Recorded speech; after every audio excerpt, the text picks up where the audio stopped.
Hey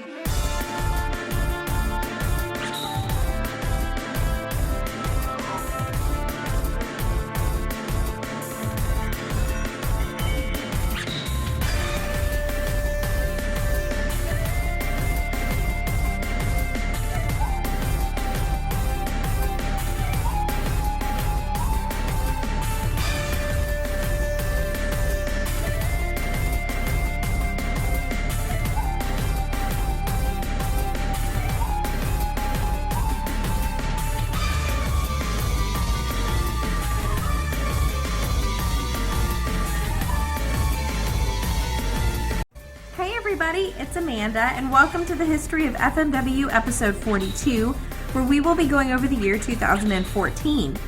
Brett, can you start us off by summarizing what was going on in 2013 for everybody? So 2013 was a really interesting year as far as FMW nostalgia goes. It was used once again, and this time with 0-1, and for the first time in several years, it was not a complete failure, as it did well overall, mostly because of Onita and his resurgence in popularity, as well as a lot of fans just really like seeing Exploding Barbed Wire death matches live. Freedoms, back in 2012, they were really up and down, and 2013, they were just kind of in the middle of the pack. There was not as much ups or downs as the previous year as far as attendance goes. They ended up crowning their first ever King of Freedom's world champion in Takashi Sasaki, and after several years, they finally made Masashi Takeda get a big win over Jun Kasai and win the deathmatch tournament in the process, although they would end up sacrificing Takeda and having him lose to Takashi Sasaki for the Freedom's title the following month. And then the Apache Army, they're just barely surviving. They're not popular at all in Tokyo. They're having to run the smallest of buildings as a result, although they're able to run 300 plus seat buildings in Osaka. They're doing decent enough there, so that's going to be the business model going forward, where they're just going to run Osaka every couple of months now. Freedoms would begin the year on January 8th at Shinkiba, with the beginning of the King of Freedom Tag Team Tournament to determine the first ever King of Freedom Tag Team Champions. Can you go over this show for everybody? Yeah, so they were announced a crowd of 138 fans for this show, which is in that range of one of the lowest attended Freedom shows at Shinkiba, so not a good sign to start the year, not a good sign for this tag team tournament coming up. There's really no interest, even with Jun Kasai on this show. The fans just don't care going into this tournament. So some of the tournament matches on this show are going to be Hiroki and Daisuke Masaaka teaming up to take on Kinshi Fukimoto and Karate Brahman, the comedy team in this tournament. Fukimoto, he's wearing a karate gi outfit to bond with Karate Brahman, as they're going to be teammates for the next couple months, and they would start the match off brawling around ringside with Fukimoto grabbing a banana and using it as a weapon. They would end up getting back in the ring with Fukimoto and Karate double teaming Hiroki before Masaaka would get tagged in and look to deliver a running knee to Karate, but Karate would end up throwing the banana peel from earlier on the mat, and Masaaka would end up slipping on it, and then Fukimoto would hit him with the package pile driver, with Karate Brahman getting the win over Daisuke Masaaka, so they get the upset win here. And then Mammoth Sasaki, sporting a new look, is going to team up with Toru Sugawara, and their tag team name is going to be the Mammoth Busters. They're going to take on the Great Kajika and the Winger. The finish here sees Sugawara trying to run the ropes, with Kajika grabbing Sugawara's leg, making him fall, and the Winger would end up rolling Sugawara up with a Japanese leg roll for the win, so Kajika and the Winger end up picking up the win. And then the main event's going to be Takashi Sasaki and Tatsuhito Takaiwa teaming up to take on Jun Kasai and Masashi Takeda. Kasai and Takeda, they would work on Takashi during the match, laying Takashi out, and then Kasai would end up going for a Pearl Harbor Splash, but Takashi would end up getting his knees up, and then Takaiwa would follow that up by hitting a Death Valley Bomb on Kasai. Takashi and Takeda would then begin going at it, but Takeda eventually getting Takashi in the crossface for Takashi to tap out, and so Takeda and Kasai end up getting the win. This match just felt like everyone was going through the motions, and second gear just never ended up happening, as this tag team tournament as a whole would end up being a huge disappointment for the promotion for the next couple months in terms of in-ring action, and especially in regards to drawing money, as fans at this point just do not care about the tag team titles being a focal point of this promotion. Freedoms would have another show on January 30th at Shinkiba with more tag team tournament matches. Can you go over the top matches that took place and how this show did? Yeah, so they would announce a crowd of 137 fans, which is one person less than the previous show, which was in that range of one of the lowest attended Freedom shows ever. So as far as the tournament matches on this show, Kamui and Suzumu, they're going to team up to take on Daisuke, Masaaka, and Hiroki. Masaaka and Hiroki, they would jump Kamui and Suzumu right at the start before the bell, and they would begin brawling around ringside to start the match. Kamui would end up hitting an Osai moonsault onto everyone and end up injuring his arm in the process. And Masaaka and Hiroki, they would focus on Kamui's bad arm the rest of the match until Masaaka would lock lock Kamui in with a cross arm breaker to make Kamui tap out, so Masaaki and Hiroki get the win here.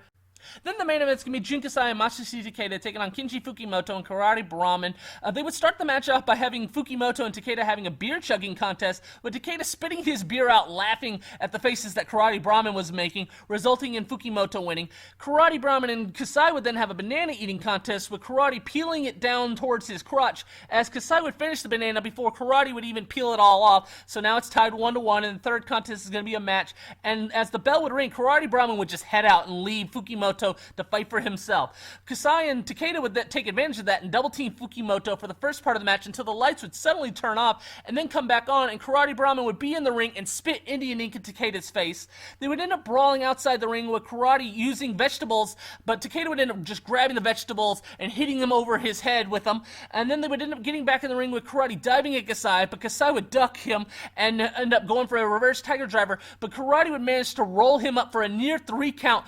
to a very shocked crowd seeing that, at the possibility of Karate Brahman pinning Jun Kasai. Jun Kasai would then put Karate in the scorpion arm lock, with Fukimoto having to make the save for him, and then Karate, having all the confidence in the world, would try to roll Takeda up with the law magistral and then deliver a kick sending Takeda out of the ring. Kasai would end up trying to get back in the ring, but Fukimoto would end up delivering a package pile driver off the apron on him, while Karate Brahman would rush towards Takeda on the ramp to prevent him from getting back in the ring, as the game plan now is just to end this match in a draw, as Karate would end up placing Takeda in an octopus hold on the ramp, with the referee counting everyone out for the draw. Karate and Fukimoto would hug afterwards and celebrate that they were able to draw with Takeda and Kasai here, and to prevent Kasai and Takeda from getting any more points in the tag tournament, and would eventually cost Takeda and Kasai from winning the tournament as a result.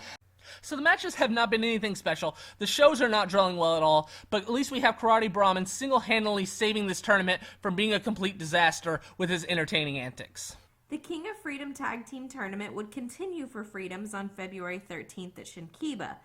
but on this show, they would have Jun Kasai wrestle a singles match in the main event. Can you talk about the top matches and why a tag team tournament match wasn't on the main event?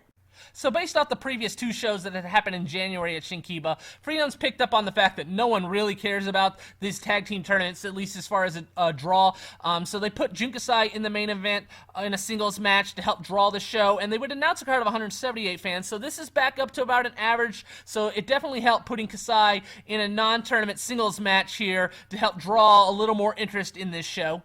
So the top tournament match on this show is going to be the Great Kajika and the Winger taking on the Brahman Brothers. The Brahman Brothers, they would begin double-teaming Kajika and bring out a chair, but the referee would try to get that chair away from them, and as he was doing that, Kajika would end up picking it up and just send that chair flying, with the Brahman Brothers moving out of the way and the referee getting hit by the chair, which would result in the referee DQing Kajika and giving the Brahman Brothers the win.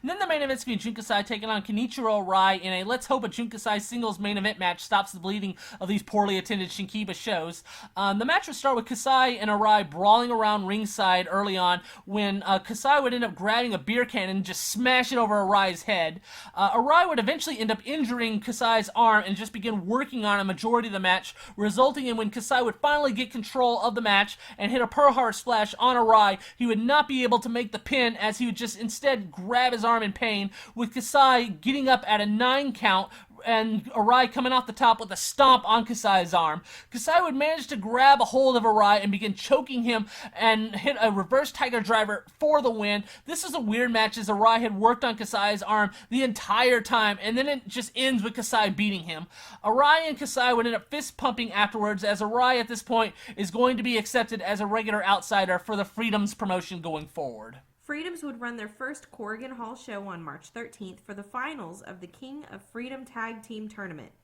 Can you go over the top matches and how this show did attendance-wise?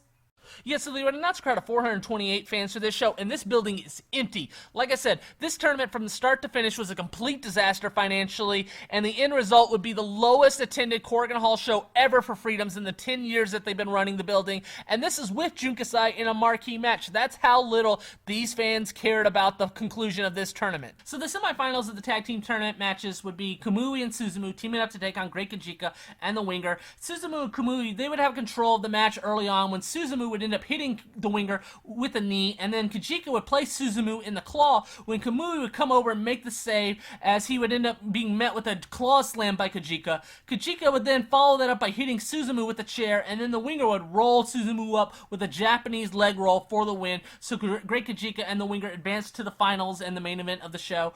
And then the other semifinals tournament match would be Takashi Sasaki and Tatsuhiro Takaiwa taking on Mammoth Sasaki and Toru Sugawara. Sugawara would end up hitting a dropkick to Takashi and make the hot tag to Mammoth, with Mammoth coming in with some passion as he would go after Takashi, hitting a flying lariat, but Takashi would come back and hit a swinging DDT to Mammoth and tag in Takaiwa, who Mammoth would end up delivering a German suplex to, but Takaiwa would get right up and hit a lariat to Mammoth. Mammoth would then end up making the tag to Sugawara, who would hit a flying dropkick to Takaiwa and begin delivering elbows and headbutts, but as he would charge at Takaiwa, he would end up getting picked up and dropped with a Michinoku driver and then a lariat, with Mammoth barely managing to make the save before Takaiwa would hit multiple Death Valley bombs on Sugawara to get the win. So Takashi Sasaki and Tetsuhiro Takaiwa advanced to the finals to take on Great Kajika and the winger.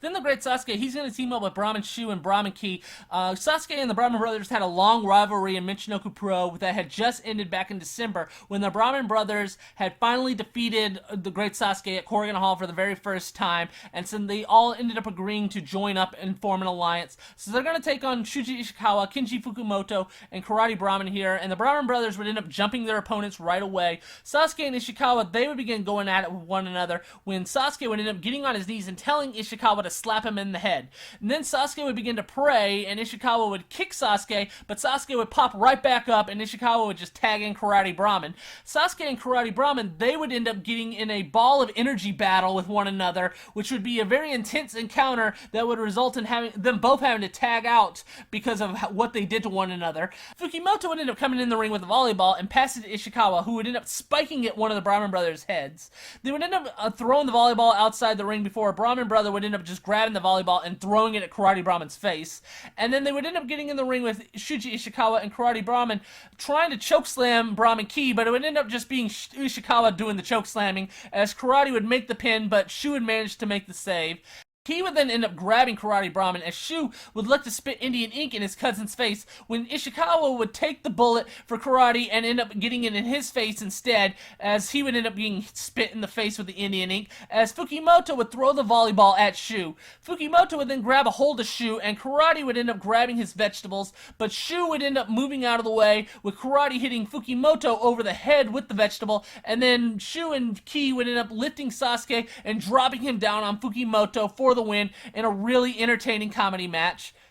Then in the semi-main event, Jun Kasai is going to take on Kaitai Dojo's Yuji Hino in a hardcore match. The match will start by Kasai letting Hino chop him in the chest, and then Hino would allow Kasai to do the same, but Hino would barely react to Kasai chopping him, so Kasai would just poke him in the eye instead. They would begin brawling around this empty building of Corrigan Hall before making it back in the ring, and Kasai would end up picking up a chair and just tossing it at Hino's face. Kasai would then grab a ladder and suplex Hino onto it, and then place Hino on a table on the outside and climb up the ladder and deliver a dive, sending Hino through that table. Kasai would then begin smashing the broken table piece over Hino's head, but Kasai would end up charging at Hino, and Hino would end up picking him up and just dropping Kasai on the ladder. Hino would then end up spearing Kasai through a table in the corner, and then finish Kasai off with the fucking bomb for the win. So they gave Hino the clean win here to set up him as the next challenger for Takashi Sasaki's title at the next Corrigan Hall show. Then in the main event, it's going to be the finals of the King of Freedom's Tag Team Tournament with Takashi Sasaki and Tatsuhiro Takaiwa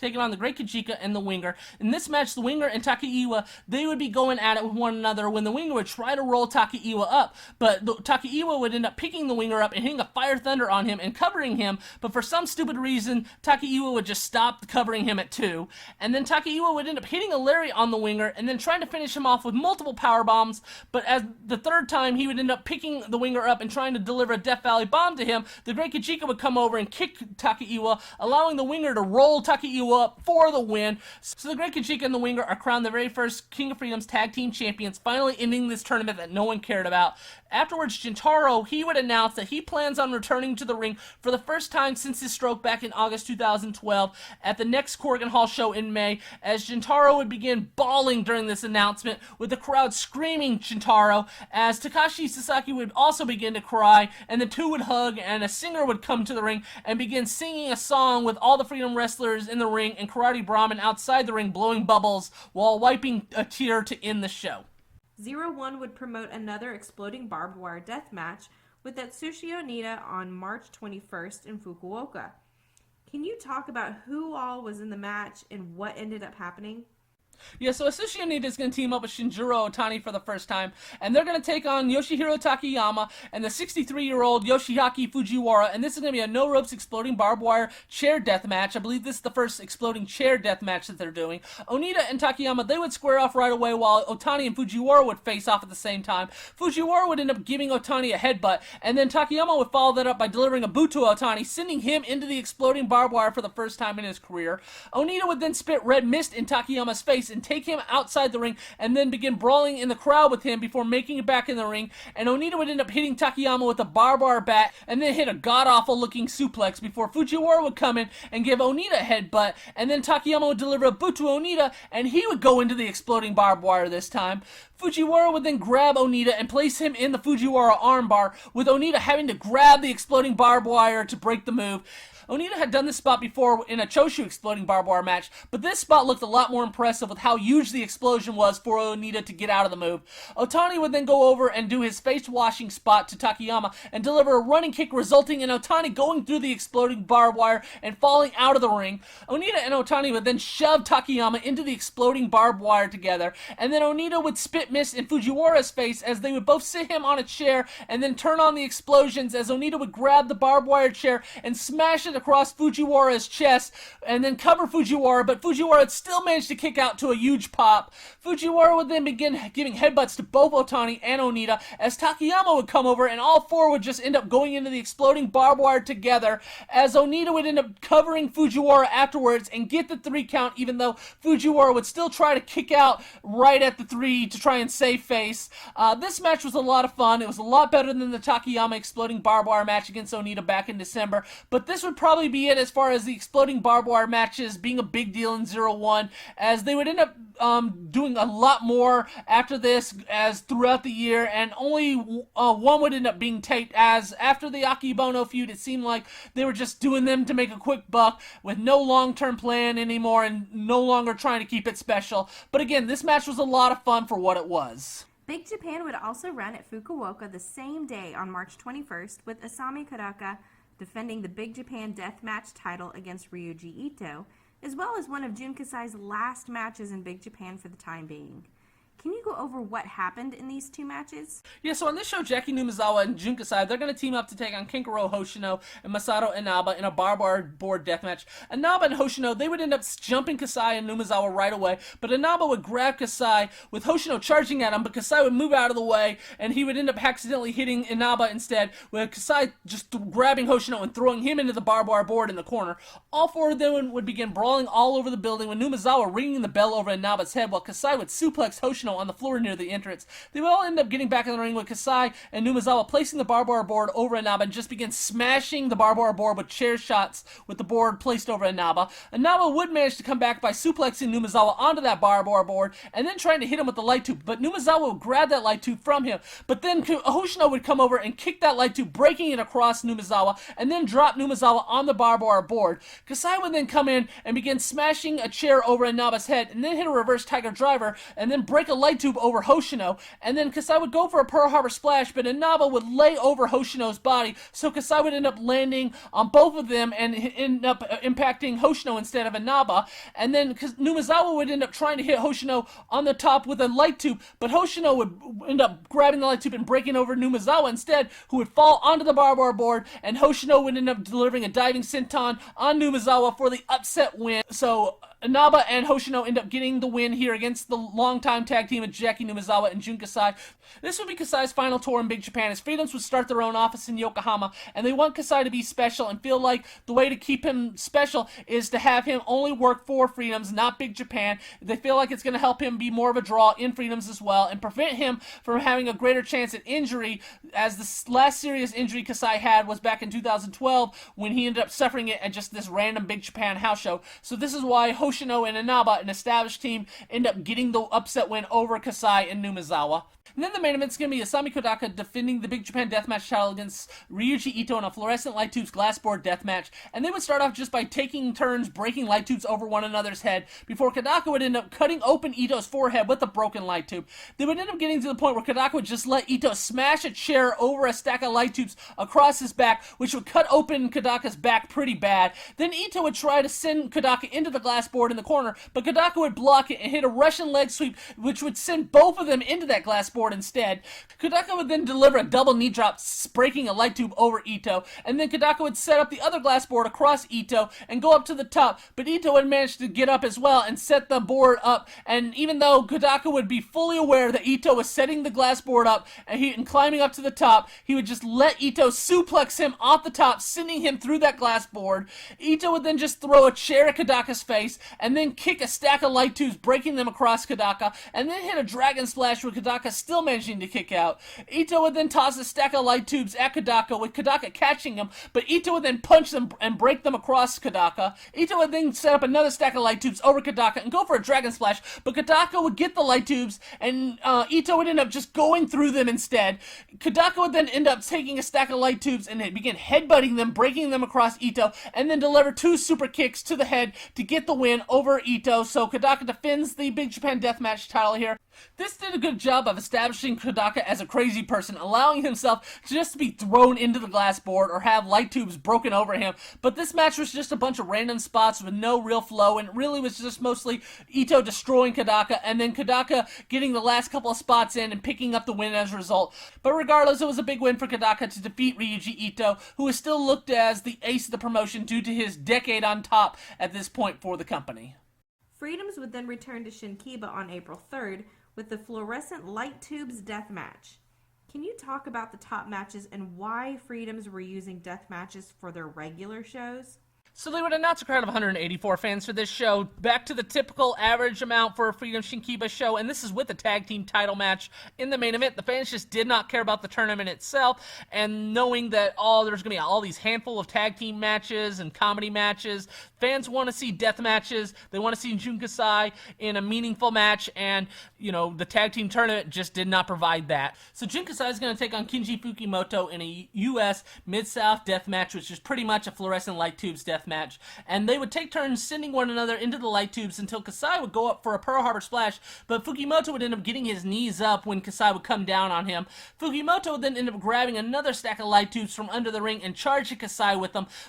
but Kasai would manage to move out of the way and pick up Fukimoto on his shoulders and drop him onto the stack of light tubes, and then lay the stack of light tubes on Fukimoto and go for another Pearl Harbor splash, with Fukimoto this time moving out of the way. Kasai would then end up breaking a stack of light tubes over his knee and begin cutting his chest, when Fukimoto would take that opportunity to hit a crappy looking Olympic slam on Kasai and then try to break the light tubes over Kasai, but Kasai would block it and smash the light tubes over Fukimoto and then finish Fukimoto off with a reverse tiger driver for the win. This was about as standard of a light tube deathmatch as you can get. I mentioned a little while ago about how the Freedoms was going to stop having Kasai booked in Big Japan, as Freedoms was going to focus on becoming a full-time promotion with an actual office, and they were dropping their no deathmatch unless a special stipulation, which pretty much had been forgotten by 2013 anyway, as Freedoms is going to be a deathmatch company going forward, which they didn't want to be looked at as a Big Japan light with a thinner roster and a bunch of the same guys, but Freedoms is pulling everyone, including Kasai now, so you have to go see Freedoms to see Kasai,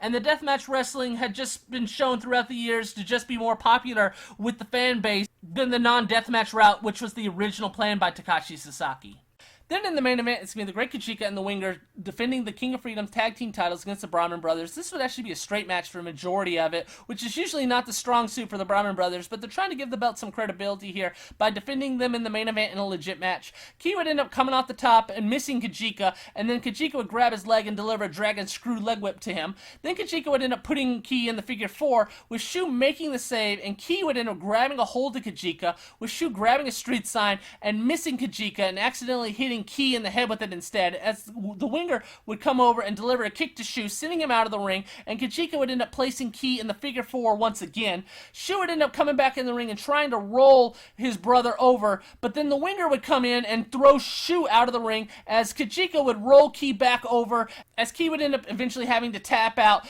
to give the win to the Great Kachika and the Winger as they successfully defend the King of Freedom's tag team titles for the first time. Jintaro would make his return to the ring for the first time in 21 months in the main event of the Freedom's Corrigan Hall show on May 2nd. Can you go over his match as well as the top matches on the card? So they would announce a crowd of 890 fans, which is more than double what they did back in March. Although I would still consider it a disappointment with Jintaro's big return here. I think the goal would be 1,000 fans or so. But again, it's at least it's in the right direction. They're doing a lot better than what they did in March for the tag team tournament. Their goal now is, instead of 500, is 1,000 here. Kind of what they were doing at the end of last year. The goal is to draw at least 1,000 fans for a Corrigan Hall show. So on this show, the Great Kachika and the Winger, they're going to defend the King of Freedom tag team titles once again, this time against Kenji Fukimoto and Karate Brahman. Ishikawa, he would end up being on Karate Brahman and Fukimoto's side and would end up interfering early on as Fukimoto would grab the volleyball that they had used at the previous Corrigan Hall show and just toss it at the Winger outside the ring. Karate and the Winger, they would end up squaring off with Karate impressing the crowd by doing some mat work, when the Winger would end up hitting him low and going for a senton but missing it, and then Fukimoto would end up hitting a package pile driver on the Winger, with Karate covering the Winger, but the Winger would manage to kick out. And then Karate Brahman would try to roll up the Winger, but the Winger would end up rolling him up for the win instead. This was nothing of a match, and really a disappointing use of Karate Brahman, who had been the saving grace for this rough stretch of shows lately. And then Jun Kasai is going to take on Minoru Fujita in a barefoot thumbtacks death match. Both Kasai and Fujita would have no boots on for this match, and they would tease going into the thumbtacks, with Fujita eventually dropping Kasai's feet into them. Fujita would then throw Kasai's head into the tacks, and Kasai would come back and throw tacks in Vegeta's mouth and deliver a jawbreaker with the tacks flying out of Vegeta's mouth. Kasai would then go to put Vegeta in a Boston Crab on the thumbtacks, with Vegeta at the last moment taking his shirt off and putting them over the tacks to protect himself. Kasai would then find that out and throw the shirt out of the ring, which would come into play as Vegeta would put Kasai in a bow and arrow over the thumbtacks, with Vegeta's back laying in them, and then Kasai would end up dropping Vegeta back first into the thumbtacks, followed by delivering a German suplex onto them. Kasai would then go for a Pearl Harbor splash and miss Vegeta, with Vegeta then sprinkling all the thumbtacks over the ring and begin rolling Kasai all across the ring onto them, and then place Kasai in an ankle lock, with Kasai grabbing the thumbtacks and just throwing them at Vegeta's face. Kasai would then put on his goggles, with Vegeta throwing more thumbtacks at Kasai's face, but the goggles would block the thumbtacks, and then Kasai would end up drop kicking Vegeta into the thumbtacks. Kasai would then end up taking his tights off and hitting a reverse Tiger Driver on Vegeta, with his ass getting a majority of the thumbtacks, and then Kasai would end up putting Vegeta in the Arm Scorpion Deathlock, with Vegeta tapping out for the win. This was an entertaining match, as they were really creative in a lot of the thumbtack spots here.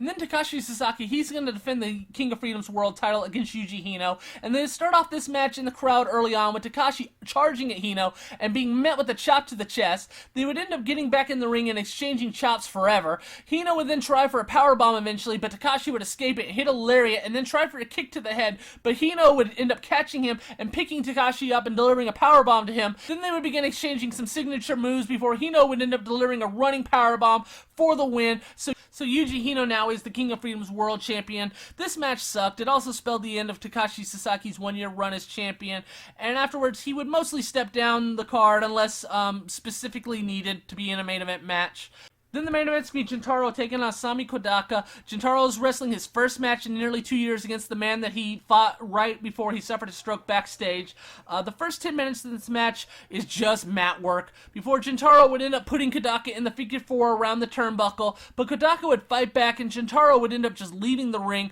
and Kodaka would end up delivering a tope to him, but then Jintaro would end up throwing Kodaka in the crowd and trying to get Kodaka counted out, with Kodaka barely managing to get in the ring as the referee was counting 19. Kodaka would end up going up to the top and trying for a double knee drop, but Jintaro would manage to get up and suplex Kodaka off the top rope and then deliver a German suplex. Kodaka would end up coming back and attempting at a kick to the head, but Jintaro would catch his leg and roll him up, with Kodaka barely managing to kick out. Kodaka would follow that up with 2 kicks to the head to Jintaro and pick up the win. This was a long and boring match. It's an awesome thing that Jintaro was able to recover and still be able to wrestle to this day, but man, this first match was rough, as they gave it 20 minutes and they worked so slow, like it was the opening match. So the last 2 matches of this show made it a dud. All the Freedom's wrestlers would come to the ring and pose with Jintaro to end this really crappy Freedom show.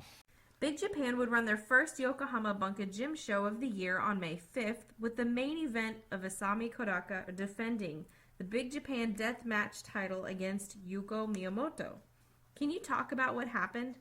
So this is going to be a fluorescent light tubes with the light tubes everywhere, including all over the mat. They would step over the light tubes to shake hands before the match would start. Miyamoto, he would have the early advantage by just grabbing a bunch of light tubes and breaking them over Kodaka's head. But Kodaka, he would come back by breaking light tubes over Miyamoto's back and then cutting Miyamoto's forehead with the broken light tube. Miyamoto, he would try to come back with a handspring elbow, but Kodaka would be ready for him and break more light tubes over him as he would spring back. Kodaka would then set up a table on the outside and try to do a Russian leg sweep to send Miyamoto off the apron into the table, but Miyamoto would block it and then pick Kodaka up and hit a Fire Thunder off the apron, sending Kodaka through the table. Miyamoto would then powerbomb Kodaka on a stack of light tubes in the ring and begin climbing up a very tall ladder, with Kodaka also climbing it up, with Miyamoto delivering a moonsault to get away from Kodaka, but Kodaka would meet him and deliver a super kick to Miyamoto. Kodaka would then place light tubes on Miyamoto and then come off the top of the ladder with a double knee drop, breaking the light tubes, and then Kodaka would try to deliver a kick, but Miyamoto would block it and pick Kodaka up and hit a Fire Thunder, and then place the ladder over Kodaka and hit a Phoenix Senton on Kodaka. Miyamoto would then place a huge stack of light tubes from under the ring and place them over Kodaka and hit a moonsault on them, with Kodaka still managing to kick out. Miyamoto would then try for another Fire Thunder on a stack of light tubes, but Kodaka would escape and roll Miyamoto up out of nowhere for a 2 count. They would begin striking one another with elbows, and Kodaka would manage to pick up a stack of light tubes and toss them at Miyamoto, and when Miyamoto would catch him, Kodaka would punch it and break the light tubes over Miyamoto's stomach and then deliver a super kick on Miyamoto for the win. So Kodaka successfully defends the Big Japan Deathmatch title here. This really picked up towards the end and it made the usual dead Yokohama crowd somewhat into it. If this had taken place like at Corrigan Hall with the crowd being electric, this could have been remembered as one of the all-time great Big Japan matches, but instead it's just 2 great workers having a really good match, but nothing that's going to end up being remembered over time, which, to be fair to them, this era is incredibly difficult to be remembered, as Big Japan from 2014 is not something people talk about today like they do the late 90s, the early 2000s, or even stuff from 10 years ago. None of this ends up getting remembered, sadly, even though some of it is really good. Freedoms would then hold a show on May 6 in Yokohama with a main event of Takashi Sasaki and Jintaro reforming their tag team to take on Jun Kasai and Mammoth Sasaki in the main event of a 2 out of 3 falls match. Can you go over this match for everybody?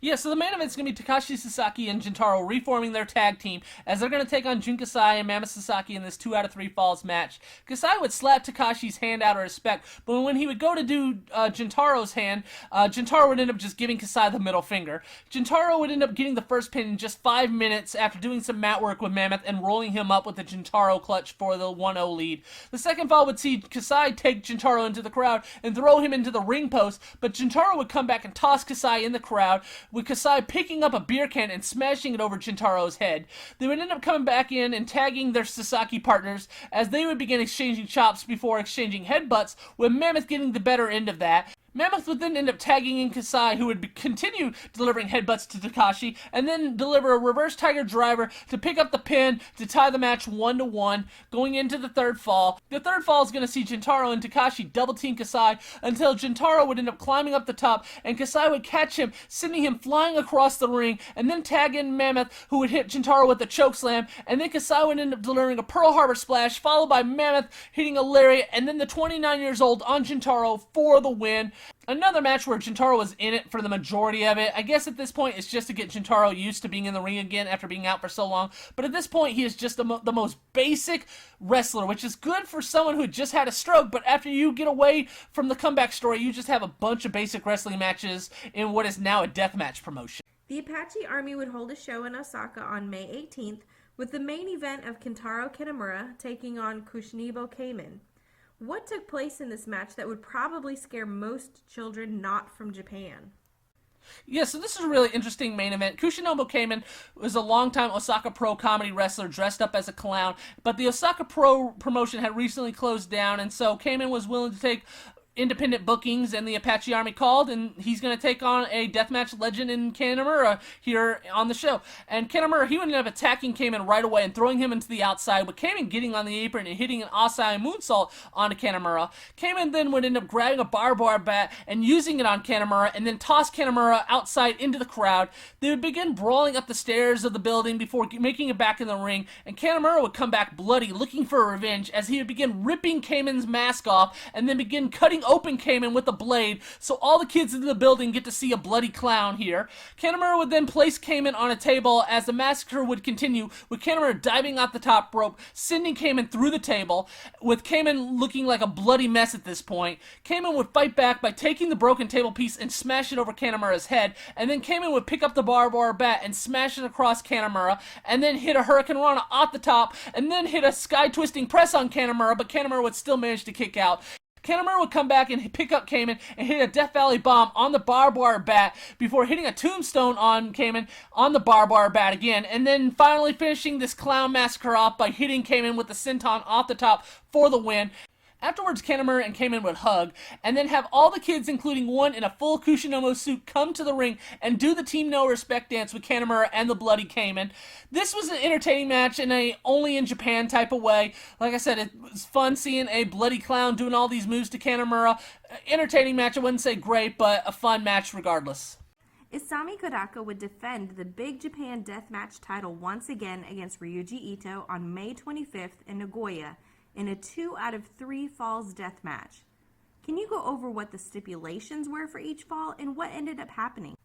Yeah, so this is not a good sign for Kodaka, having to defend the title against Ito for the second time in 2 months. Especially in Big Japan, the champion never actually ends up beating the same person twice in the same title reign. But in this match, it's going to be a different stipulation for each of the falls. The first match is going to be TLC Deathmatch. Kodaka, he would end up sending Ito out of the ring early on and then delivering a tope to him and then setting up a table on the outside. But Ito would end up placing Kodaka on the table instead, and then Ito would climb up to the top and deliver a dive, sending Kodaka through that table. Ito would then suplex Kodaka on a stack of chairs, and then Ito would end up throwing a chair at Kodaka's face, but Kodaka would manage to dodge it and deliver a kick to him, and then deliver a double knee drop off the top with a ladder over Ito, followed by a super kick to get the first fall, so Kodaka has a 1-0 advantage here. The second bout would end up being a fluorescent light tubes concrete block deathmatch, with Kodaka placing a stack of light tubes over Ito and delivering a double knee drop off the top, but Ito would manage to kick out. Ito would then fight back and slam Kodaka on a set of concrete blocks and then grab another stack of light tubes, but he would end up going for a dragon splash and missing it, and Kodaka would try for a kick, but Ito would block the kick and roll him up with a schoolboy to tie it up 1-1. And then the third fall is going to be a iron cage fluorescent light tubes death match, and it would start off with Ito and Kodaka voluntarily letting them throw each other into the light tubes tied up on the ropes. Ito would end up charging at Kodaka, and they would end up going into the light tubes set up on the iron cage. Kodaka would then try to throw a light tube with Ito catching it, but Kodaka would strike it and break it over Ito's stomach. And then Kodaka would end up climbing up the iron cage, but Ito would climb it up as well, with Kodaka delivering a Hurricane Rana off the iron cage. And then they would both climb up the cage again, with Ito knocking Kodaka off of it, and then Ito would deliver a dragon splash off the cage for the win. The finish came out of nowhere, and this was considered a surprise since it was such a small building. Although, like I said, it's never a good sign when the champion's defending the title twice in Big Japan. And this would look like,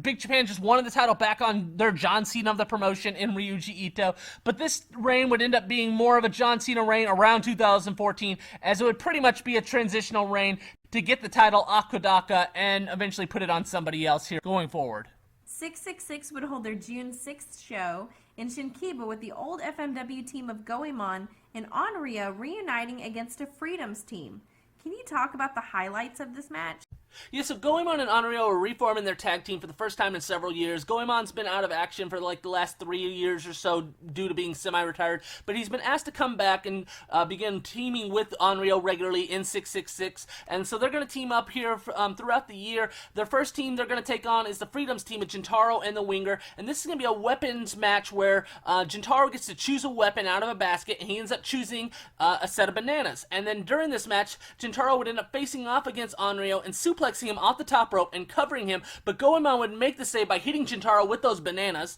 And then Goemon would go to hit Jintaro with the bananas, but Jintaro would move out of the way and grab Goemon, who would end up kicking Jintaro low. Then Goemon would end up hitting the pedigree on Jintaro on those bananas, and then the referee would start to count everyone down as the winger would be the only one managing to get up, but then he would end up slipping on the bananas, with Onryo being the only one to manage to stand up before the 10 count, and so Onryo would end up getting the KO win over the Freedom's team. Ryuji Ito would then come back and defend the Big Japan Death Match title against Yuko Miyamoto on June 15th in Hiroshima.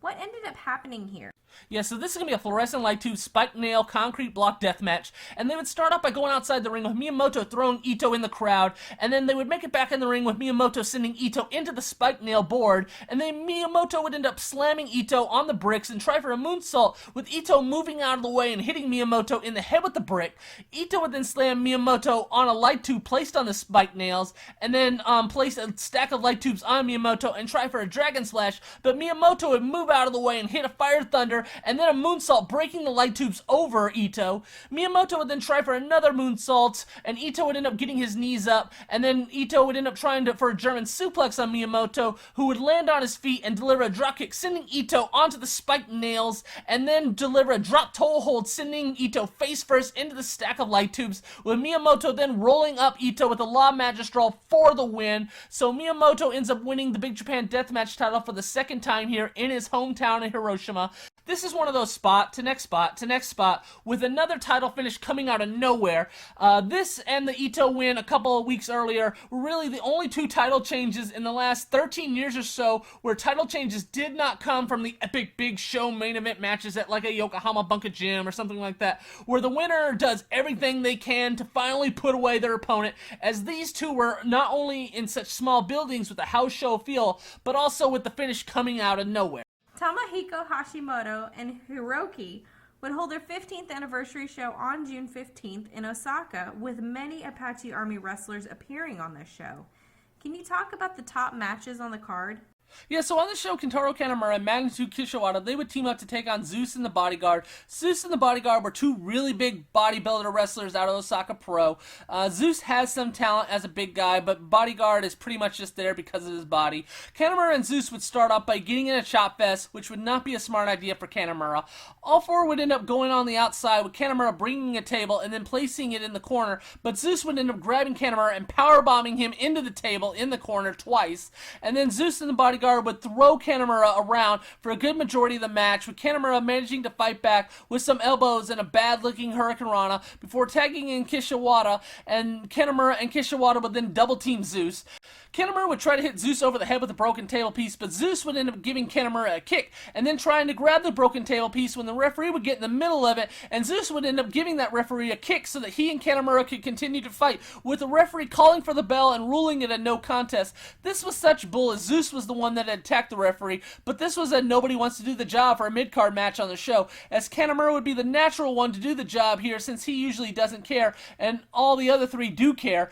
but Kanemura has seniority over all of them, and with him promoting and main eventing his own show in just 3 days, he probably didn't want to do the job going into it. Then in the semi-main event, Hiroki's going to take on Naomichi Morifuji. Hiroki's co-promoting this show, so he would end up getting the Noah wrestler booked to be his opponent, which I'm sure he has some connections with, considering Hiroki would end up joining Noah a couple years afterwards. Hiroki would end up sending Morifuji out of the ring early on in the match and then delivering a tope to him, and then throw Morifuji back in the ring where he would deliver a headbutt to him. Morifuji would then come back and deliver a drop kick, and then the two would begin slapping each other really hard in the face, with Morifuji getting the better end of it and putting Hiroki away with the Tiger Flosion for the win. Morifuji would then raise Hiroki's hand afterwards out of respect. Then the main event's going to be Atsushi Onita, Sanzihiro Takagi, and Tetsuhiro Kuroda taking on Tomohiko Hashimoto, Minoru Suzuki, and Yoshiaki Fujiwara, and this match would start with all six brawling around ringside right away. Onita would end up taking a barbed wire bat and begin using it and hitting Hashimoto with it. Kuroda then would end up coming in and doing his spots to Suzuki, who would end up countering them and begin putting Kuroda in a sleeper hold before tagging in Hashimoto, who would begin striking Kuroda. Kuroda would manage to fight back and go for a lariat, but Hashimoto would take him down, and not only Hashimoto, but Suzuki would also put Kuroda in a double cross arm breaker, as Fujiwara would come over and look to put Kuroda in a leg submission hold when Onita and Takagi would come over to try and make the save, but Fujiwara would end up putting them both in a leg submission as well, while Suzuki and Hashimoto still have Kuroda in the double cross arm breaker in a really cool looking spot. Eventually everyone would manage to get free, and Onita would spit red mist in Hashimoto's face, and Kuroda would end up hitting Hashimoto with a lariat and roll him up with the Samson clutch for 2, but then Kuroda would charge at Hashimoto, who would end up picking Kuroda up and hitting him with the Death Valley Bomb, and then finishing Kuroda off with a chokeslam for the win. This match could have been so much more, as there could have been really cool interaction spots with Onita and Suzuki, but the two pretty much stayed away from each other the whole time, as Hashimoto was pretty much in the ring the whole time for his team. Afterwards, Onita would let Hashimoto, since he's co-promoting the show as well, do the 1, 2, 3 fire chant with him, as they would end up hugging and ending the show with Hashimoto and Hiroki being presented flowers from the fans before the rest of the wrestlers from the show would come to the ring and pose together to end the show. Kintaro Kanemura would promote his 25th anniversary show on June 18th at Corrigan Hall. Can you go over this show and why Kanemura held it and how it did?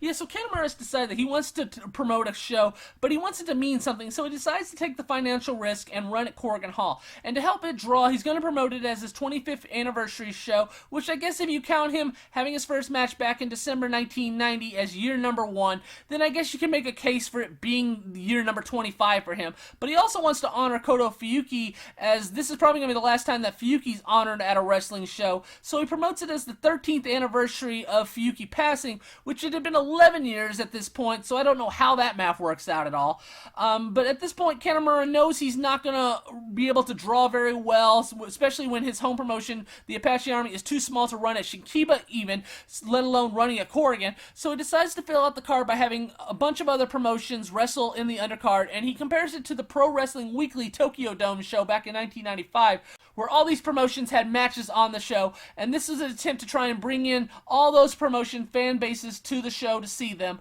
They would not announce a crowd for this show, but a friend of mine went to it and stated that there was about 500 people there, which isn't good, but it's probably what they expected going into it, especially considering, you know, about 6 years earlier, Kanemura's XWF promotion started up at Corrigan, and it was a complete disaster. This did better. At least it didn't look completely empty.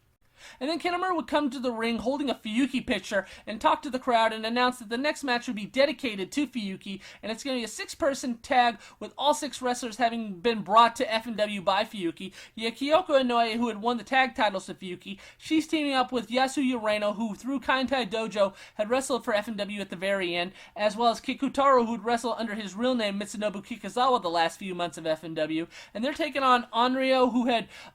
been signed by Fuyuki after he had started making a name for himself after his J-Cup 2000 appearance, as well as Shinjuku Shark, who Fuyuki was very loyal to, and Senzuru Takagi, who had worked his one and only FMW match on the final FMW show, but then his DDT promotion had worked with Fuyuki's WEW promotion after FMW had closed. Mr. Gannosuke, who had been the ring announcer for Guts World promotion at this point, he had been hired to be the ring announcer for this show as well. The big spot of this match would be Takagi and Inoue going at it, with Inoue knocking Takagi down with the lariat, and then Kikutaro would do the Fuyuki running charging lariat at Takagi. Kikutaro would then charge at Takagi again, but Takagi would drop him down to the mat and then roll him up with the loud magistral for the win. Takagi would then take the Fuyuki picture, and all 6 would pose with the Fuyuki picture in a very nice tribute to Koto Fuyuki.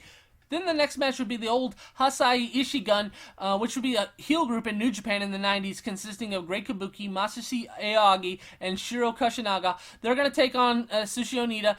Dragon Gate, Shingo Takai, and Hideki Osaka. And this is the first time that Onita and Kabuki are facing off against one another since Onita had started FMW. And this is also Onita and Aoyagi fighting one another 25 years after their first 2 FMW main event matches in 1989. Aoyagi would go right after Onita with kicks outside the ring, but Yuguchi would come over with the barbed wire bat to make the save. Onita would then take Aoyagi in the crowd and smash his head against the West Corrigan Hall sign. Onita would then make it back in the ring and hit Koshinaka with the barbed wire bat and go to powerbomb Koshinaka when Aoyagi would come over and Onita would spit red mist in his face and then double DDT Koshinaka and Aoyagi. That would get Kabuki to come over and spit red mist in Onita's face, and then Aoyagi would end up hitting an enziguri and get the pinfall over Onita. This is Aoyagi's first first pinfall over Onita since the very first FMW show back in October 1989. This would be done to set up an exploding shin guard death match in 0-1 in August, with Onita getting his win back in a tag match, although it would not be taped. And then the main event's going to be Kintaro Kanemura and Tetsuhiro Kuroda. They're going to team up to take on Masato Tanaka and Tajiri. And the match would start with Tanaka and Kanemura doing the FMW dueling chair spot, with Tanaka getting the better end of it and hitting Kanemura over the head with the chair. But Kanemura would come back and hit a Hurricane Rana, sending Tanaka out of the ring as all four would begin brawling on the outside. Kanemura would end up grabbing a table and taking it in the crowd as Kuroda would smash Tajiri's head at the west side of Corrigan. And then Kuroda would come over into the crowd and do his running lariat spot on Tanaka, and then do another one on Tanaka just because he doesn't get to do this spot at Corrigan Hall very much anymore. Kuroda then would end up setting Tanaka on the table in the crowd as Kanemura would climb up the top of the entrance and deliver a dive off of it, and you could tell Kanemura would give everything he could to be able to hit this spot, as age and injuries have definitely caught up and affected Kanemura's leaping ability over time. They would all end up getting back in the ring with Tanaka and Kanemura headbutting and chopping one another, and then Tajiri would end up coming in and suplexing Kanemura, and then both him and Tanaka would climb up to the top and just throw a chair like a missile at Kanemura. Kanemura would end up getting up and striking Tanaka, but Tanaka would pick up a broken piece of table and smash it over Kanemura's head, which would make Kanemura hulk up and take out both Tajiri and Tanaka with slams, and then tag in Kuroda, who would do his signature spots on Tanaka. Tajiri would then begin laying kicks to Kuroda, who would do the Fuyuki charging stomp, and then hit Tajiri with the lariat, and then do the Fuyuki charging lariat and get a 2 count before tagging in Kanemura, who would also begin doing the Fuyuki charging lariat and cover Tajiri, who would again kick out. Kanemura would then hit a senton splash with Tanaka making the save for Tajiri, and then Kuroda would grab Tanaka while Kanemura would put Tajiri in a Fuyuki stretch with Tajiri spitting green mist in Kuroda's face in a really cool spot. Tajiri would then hit a backspring elbow and nail Kanemura in the head with a buzzsaw kick, with Kuroda making the save for Kanemura, and then Kanemura and Kuroda begin going at it, with Kanemura rolling Tanaka up with a Sanson clutch for 2, and then a German suplex, but Tanaka would get up and hit Kanemura with a rolling elbow, and then Tanaka would smash Kanemura over the head with a chair as the fans are screaming and chanting for Kanemura. Tanaka would then hit Kanemura with the brainbuster, with him kicking out, and then Tanaka would end up hitting the sliding D on Kanemura for the win. This was a really good match. This was probably the last time that Kanemura was in such a good match. As I went over last episode, he was in a great singles match with Kishiwada the year prior, but time is catching up. As you could tell, he gave it everything he could to make sure this match was at the level that it was at. So this is not something that he could naturally do daily like he could the first 10 to 15 years of his career. All four would end up hugging and showing respect to one another, as Kanemura would end up getting on the mic and thanking the fans for supporting him throughout his career, as all four would end up doing the Team No Respect dance to end the show. Freedoms would begin to get ready for their upcoming deathmatch tournament on July 24th at Shinkiba. Can you talk about the top matches and who were the outsiders coming in for the tournament this year, as well as how this show did? So they announced a crowd of 236 fans for this show, which is way up from what they've been doing. A good number overall. The Jun Kasai Deathmatch fans, they're starting to show up with the Deathmatch tournament coming up here soon. So the semi-main event is going to be Takashi Sasaki, Mama Sasaki, Jintaro, and the Winger teaming up to take on Susumu, Toru Sugawara, Kenji Fukimoto, and Daisuke Masaoka in an elimination match between the veteran Freedom wrestlers and the younger Freedom wrestlers. The younger wrestlers were charged as the veterans to start the match, as they would all brawl around ringside before all of them would end up getting back in the ring and fighting with one another, as Takashi would end up hitting Masaoka with a powerbomb. Masaoka would come back and deliver a super kick to Takashi, and then charge at Takashi, with him moving out of the way, causing Masaoka to go over the top on the apron, but Masaoka would also bring Takashi over the top rope with him, and they would fight on the apron, with Masaoka delivering a knee to Takashi, sending him to the floor, causing Takashi to be the first one eliminated. Masaoka would then face off against Mammoth, as everyone would end up fighting outside the ring, and Masaoka would jump off the top, with Mammoth catching him and throwing Masaoka to the outside, with everyone there to break the fall, but Masaoka would be eliminated in the process. Fukimoto and the Winger would then square off, and it would not take long for Fukimoto to hit him with the package pile driver, eliminating the Winger. The three younger wrestlers would then go after Jintaro, with Fukimoto trying to hit him with the package pile driver, but Jintaro would counter and hit him with the back suplex, and then place him in the sharpshooter, making Fukimoto tap out to tie it 2-2. Suzumu would then lay Jintaro out with a kick and try to throw him over the top rope, but both of them would end up falling over the top rope to the outside, eliminating both Jintaro and Suzumu. This is going to leave Sugawara and Mammoth as the lone two wrestlers left on their teams. Sugawara would end up delivering a dropkick off the top and then charge at Mammoth, but Mammoth would end up picking Sugawara up and dropping him with a choke bomb, and then a German suplex, with Sugawara getting right up to be met with a lariat by Mammoth, and then a Thunderfire powerbomb with Sugawara still kicking out before Mammoth would finish Sugawara off with a 29 years old. Suzumu would end up charging after Mammoth and give him a knee to the head right away after the match had ended, and Mammoth would not appreciate that and get in Suzumu's face, who would not back down for Mammoth. This was the beginning stages and attempting to elevate the younger wrestlers, although they're not actually to beat the veterans besides the winger right away.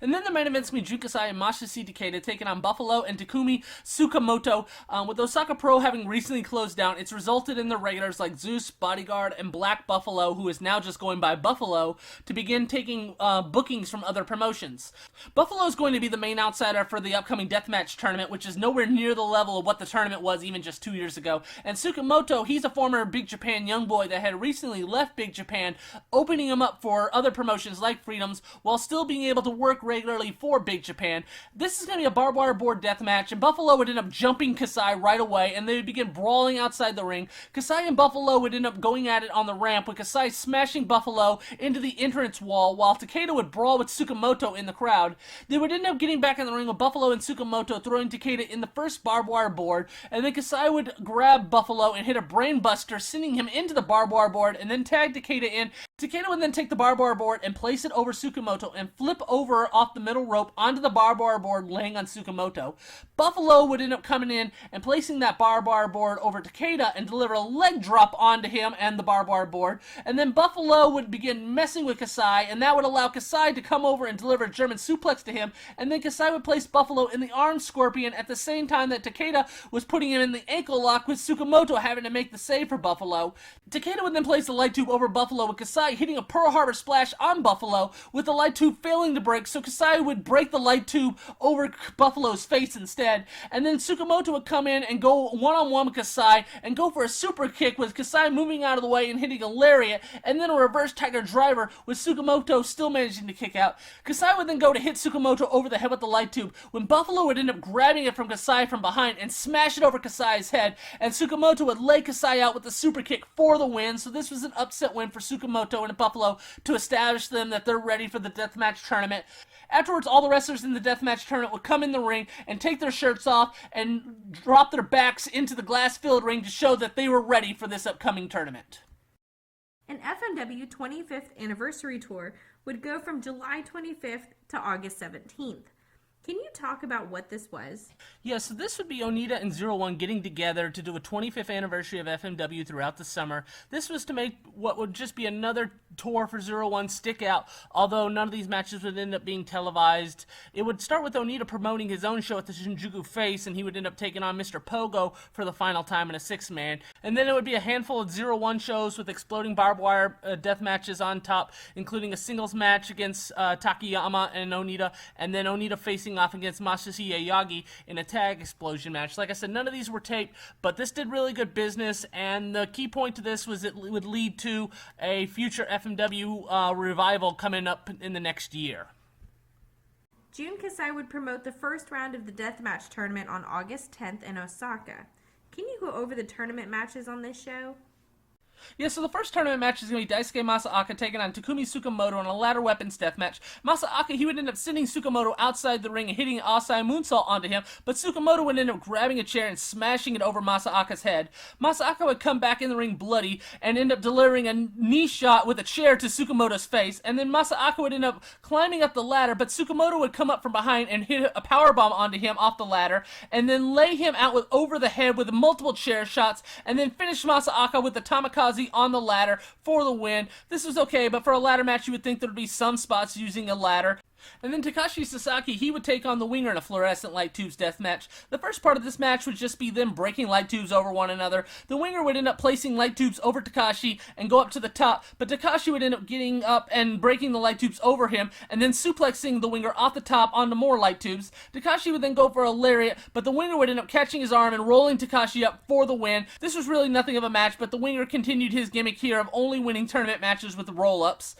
And then Masashi Takeda is going to take on Kamui in a barbed wire board scaffold death match. Kamui, he would end up delivering a Hurricane Rana to Takeda right away, sending him outside the ring, and then hit a Asai moonsault onto Takeda. They would end up getting back in the ring with Takeda trying to throw Kamui into the barbed wire board, but Kamui would manage to reverse it and send Takeda flying into it instead. Kamui would then place the barbed wire board on Takeda's back and charge right into it, and then Kamui would try to charge at Takeda once again, but this time Takeda would catch Kamui and suplex him onto the barbed wire board. Takeda would then begin climbing up the scaffold, looking to dive off of it, but Kamui would manage to get up and begin climbing it up as well, and they would begin fighting on top of the scaffold, with Takeda delivering a kick, knocking Kamui off the scaffold to the outside, with the referee having to stop the match due to Kamui being unable to compete, as this injury was legit, as Kamui would end up suffering nerve damage due to the fall, and he would end up being out for 2 months as a result. So Takeda ends up advancing into the semifinals. And then Jun Kasai is going to take on Buffalo in the main event in a glass board death match. And Buffalo, he would end up jumping Kasai right away, taking him to the outside and begin using a barbed wire bat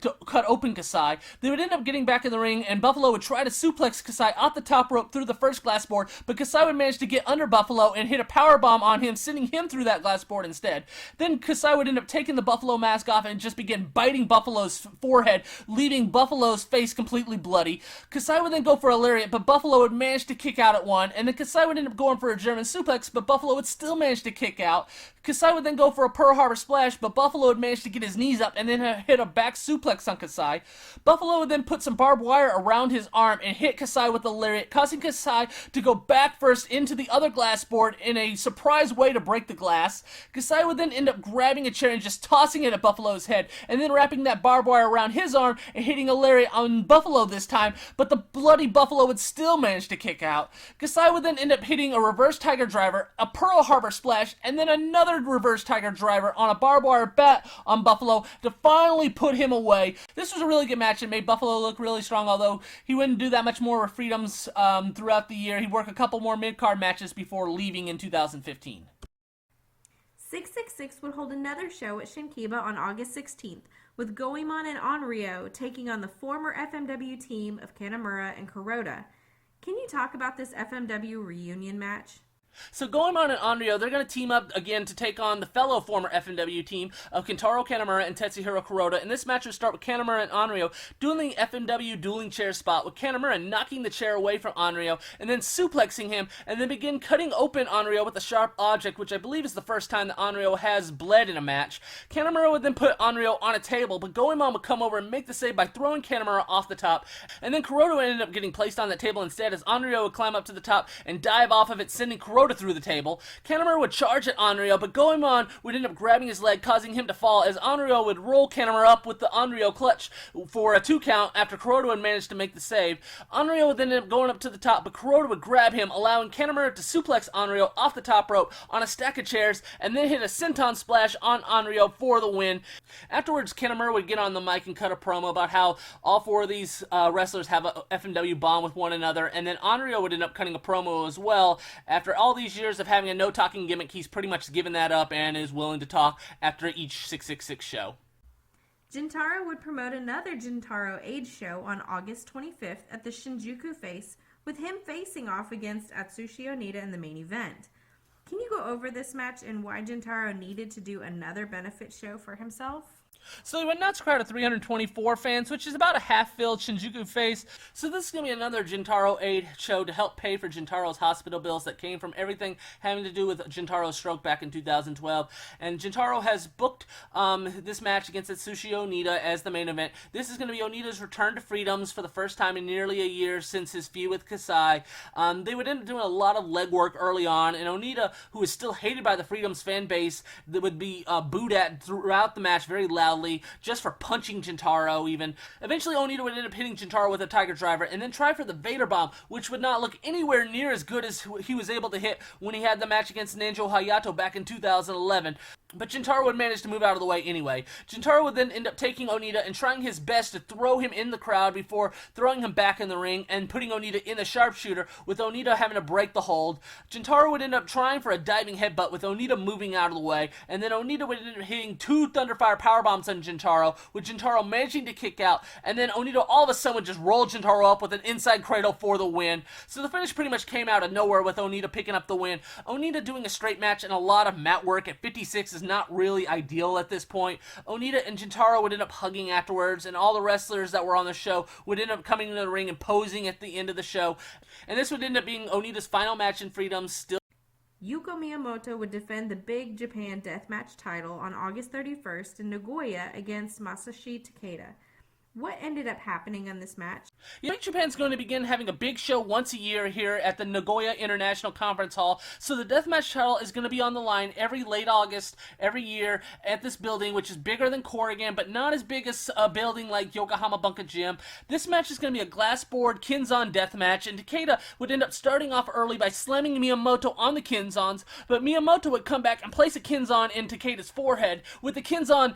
staying in Takeda's forehead throughout the match. Miyamoto would then end up trying to powerbomb Takeda on the glass board in the corner, but Takeda would end up blocking it, and when Miyamoto would go to charge Takeda, he would end up getting cut, and Takeda would end up suplexing Miyamoto through the glass board. Takeda would then take a stack of light tubes on Miyamoto's back and deliver a dropkick, breaking the light tubes across Miyamoto's back, and then Takeda would send Miyamoto into the ropes, and he would end up coming back and delivering a handspring elbow, sending Takeda out of the ring, with Miyamoto delivering a tope con hilo onto Takeda. Miyamoto would then set up a stack of chairs and place the glass board on them, and then place Takeda under the glass board and go up to the top rope and deliver a moonsault, crashing through the glass board onto Takeda, with Takeda still managing to kick out. They would begin exchanging strikes with one another, with Takeda delivering a German suplex to Miyamoto, but Miyamoto would land on his feet and try for a roundhouse kick, but he would miss it and be met by a knee from Takeda, and then Takeda would go for a U-crash, but Miyamoto would manage to escape and pick up Takeda and deliver a Fire Thunder to him and cover him, but Takeda would manage to kick out at 1,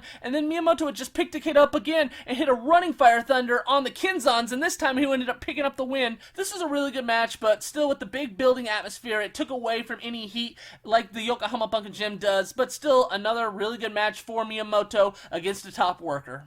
Jun Kasai would promote the semifinals and final round matches of the Deathmatch tournament on September 4th at Corrigan Hall. Can you go over these matches and the significance of who the winner was of the tournament? So they would announce a crowd of 1,114 fans, which is the second highest Freedom show ever, just a little bit smaller than the very first Freedom's Corrigan Hall show back in June 2010. This is quite the contrast from what they did back in March when it was the smallest Corrigan Hall attended show ever. So Freedom's has definitely pulled itself up, and this just proves that even though the Deathmatch tournament has been downgraded to where it's only 2 shows now, the fans still really care about it. The fans really want to see these death matches, and as a result, this show back in late August, early September is always going to be one of the highest attended Freedom shows, no matter what the card is, just because fans know they're going to see an awesome show. So the first semifinals of the Deathmatch tournament match is going to be Takumi Tsukamoto taking on the Winger in a fluorescent light tubes deathmatch. This whole match is pretty much just them using light tubes on one another. The Winger would end up putting Tsukamoto in a bow and arrow with light tubes around his legs, and them not even breaking. The Winger would end up hitting himself over the head with that light tube for being so stupid and then not breaking the light tube during the move on Tsukamoto. Tsukamoto would manage to drop the Winger on a stack of light tubes and then deliver a Vader Bomb, breaking more light tubes over the Winger, and then Tsukamoto would charge at the Winger, who would deliver an Irish Whip to him and then roll Tsukamoto up out of nowhere to advance to the finals. And then the next semifinal tournament death match is Jun Kasai taking on Masashi Takeda. So this is a big reason why the show drew so well, because fans knew this match was going to happen. It's going to be a Razor Cross light tubes death match, with both starting the match by breaking light tubes over one another's head, and then it would not take long before Takeda would end up just going headfirst into the Razor Cross board by Kasai. Takeda would then come back and DDT Kasai onto the Razor Cross board, and then begin smashing his head repeatedly against the board. Takeda would then place the Razor Cross board over over Kasai's head and smash him with a chair, with Kasai managing to still kick out. Kasai would fight back by throwing a chair at Takeda's head, but then he would charge at Takeda, and Takeda would end up catching him and hitting an exploder suplex to him. Takeda would then place the Razor Cross board over Kasai and go up to the top, but Kasai would get up and suplex Takeda on the board, and then deliver a German suplex to Takeda on it. Kasai would then place Takeda in the arm scorpion, with Takeda quickly getting out of it and placing Kasai in the ankle lock. Kasai would manage to break free by delivering an enziguri kick to Takeda, and then placing a light tube over Takeda and hitting a Pearl Harbor splash, breaking the light tube across Takeda, but Takeda would get up right away and hit a brainbuster on Kasai. Kasai would then kick Takeda low and try to hit Takeda with the Razor Cross board, but Takeda would grab it from him and smash it over Kasai's head, and then deliver a running knee kick, sending it into Takeda, followed by a German suplex with Kasai managing to kick out. Takeda would then place the Razor Cross board over Kasai and go over for another kick, but Kasai would manage to block the kick by Takeda and then hit a reverse Tiger Driver on him and get the 3 count, so Kasai gets the win over Takeda. This was good, but nowhere near the level of last year's match, since Kasai was going to have to wrestle again later in the show and could not go all out and give 100%. But Takeda, after getting his big win over Kasai at last year's tournament, ends up giving the win back to Kasai here. And then the main event's going to be the finals of the Deathmatch tournament, with Jun Kasai taking on the Winger. This is a callback to the very first Deathmatch tournament in 2006, with Kasai taking on the Winger in the finals of it. This is going to be a no-canvas glass board deathmatch, and it would not be long into the match before the Winger would try to send Kasai into the glass board in the corner, but Kasai would manage to reverse it and send the Winger into it instead. Kasai would then go over and begin taking off the Winger's mask, and the fans would begin chanting Okano, Okano at the Winger, since Takashi Okano is the Winger's real name, and he had wrestled in IWA Japan without a mask 20 years earlier as Takashi Okano. Kasai then would begin grabbing some of the broken glass and begin cutting open the Winger with it, and then Kasai would take parts of the boards of the ring off and leaving a huge hole in the ring where he would place the glass board over it. Kasai would then try to hit a reverse Tiger Driver on the Winger, but the Winger would manage to block it and then pick Kasai up and send him flying through the glass board underneath the ring, which Kasai would pretty much no-sell and get up right away and hit a lariat, pretty much killing the whole aspect of going through the glass board under the ring. Kasai would then end up hitting a reverse Tiger Driver, but the Winger would manage to kick out. And then Kasai would go for a Pearl Harbor splash, but the Winger would get his knees up and try to roll Kasai up, but Kasai would manage to kick out. And then the Winger would just end up hitting senton splash after senton splash after senton splash to finally get the win over Jun Kasai.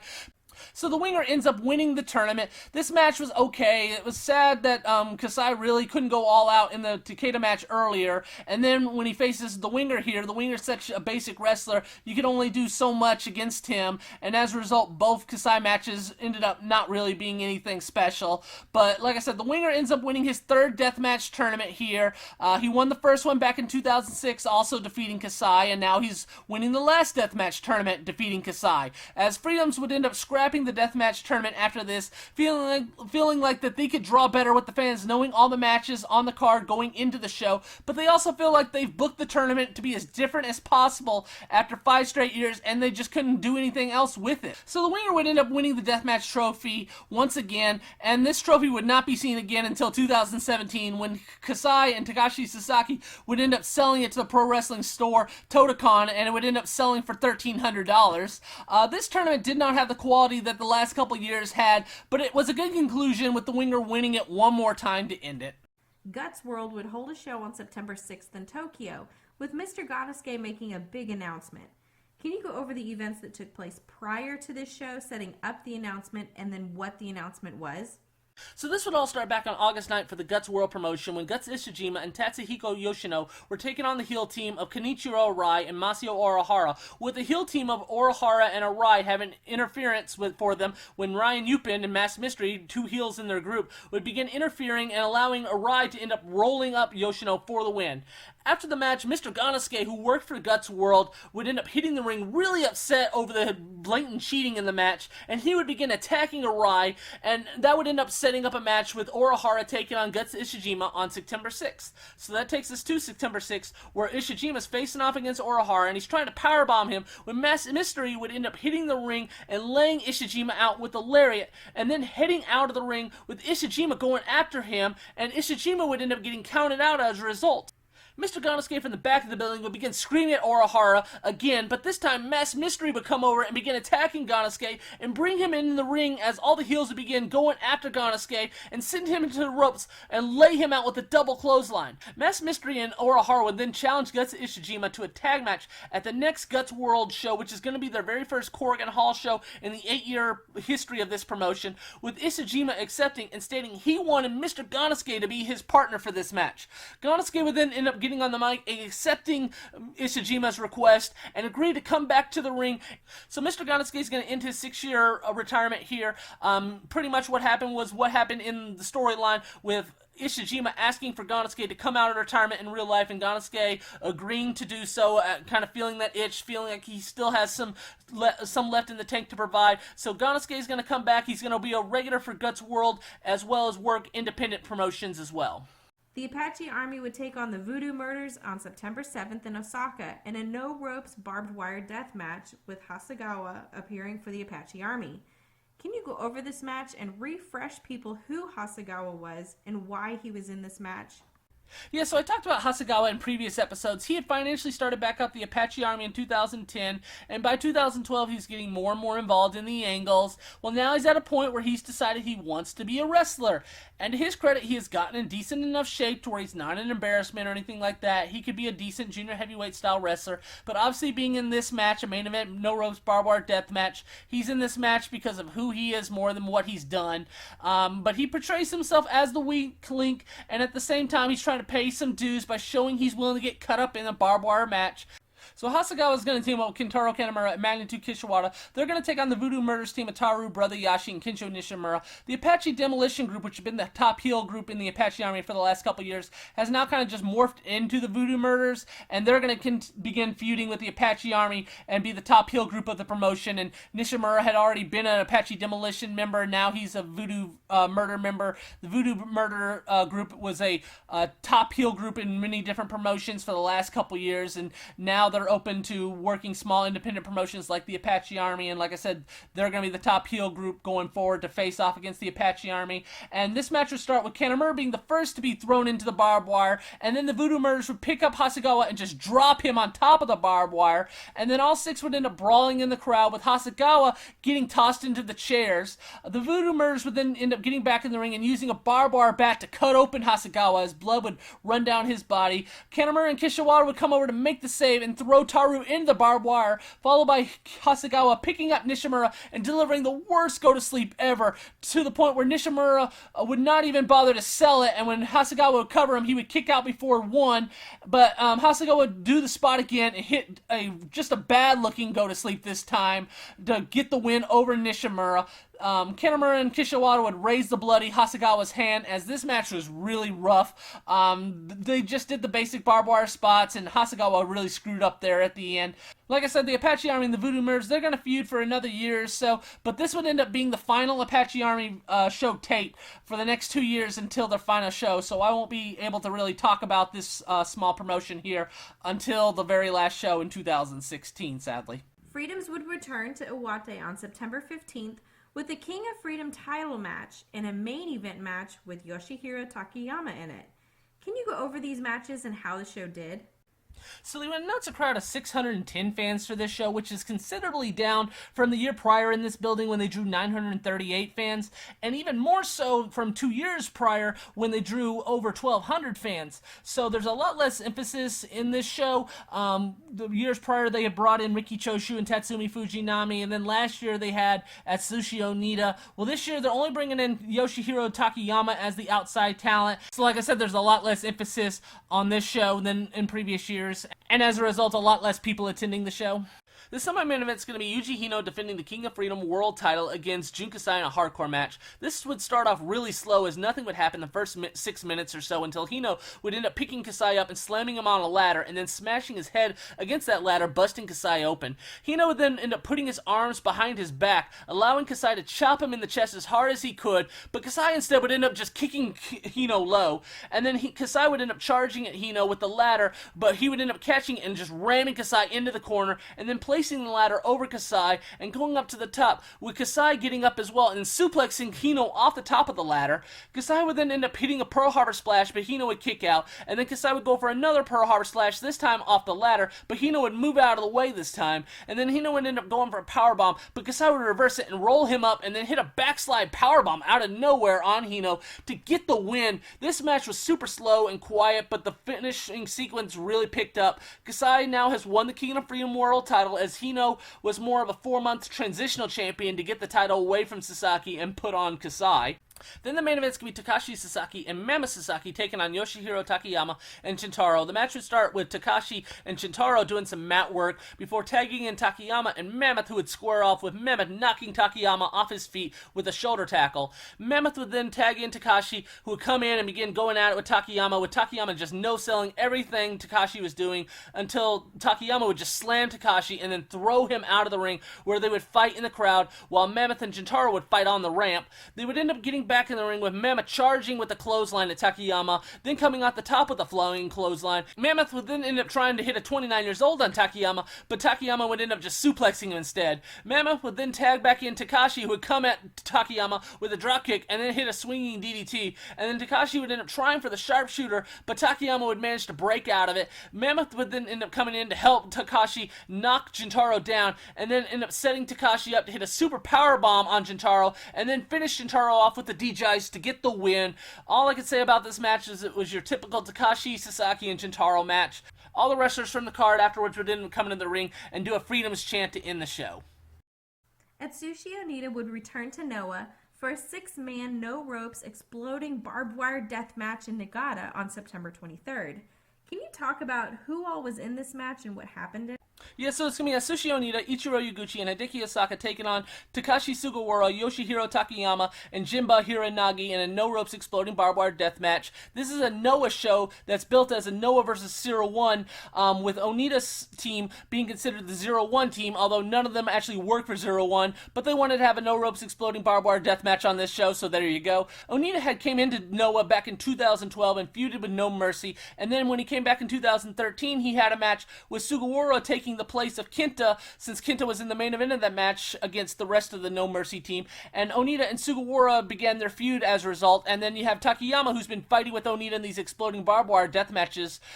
all year pretty much. They just weren't taped. On this match, Sugawara and Takayama, they would team up early on to double team Uguchi and send him into the exploding barbed wire, and then Onita would end up taking Takayama in the crowd while Uguchi and Sugawara would go in on the other side of the crowd. They would end up getting back in the ring with Sugawara shoving Onita into the exploding barbed wire, but Onita would manage to kick out when Sugawara would try to pin him.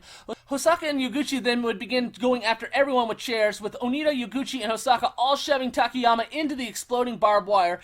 Onita then would end up grabbing a barbed wire bat and hitting Sugawara repeatedly with it, causing him to fall backwards into the exploding barbed wire, with Onita covering him, but Sugawara would manage to kick out. All six would end up getting tangled together and end up just all going into the explosions with one another, before Onita would end up just grabbing Hiranagi and tossing him into the exploding barbed wire by himself, and then Onita would spit red mist in Takayama's face and then hit a Thunderfire powerbomb on Hiranagi for the win. This was nothing but explosion after explosion, no real creativity, as this would be the end of Onita and Noah, as well as his feud with Takashi Sugawara.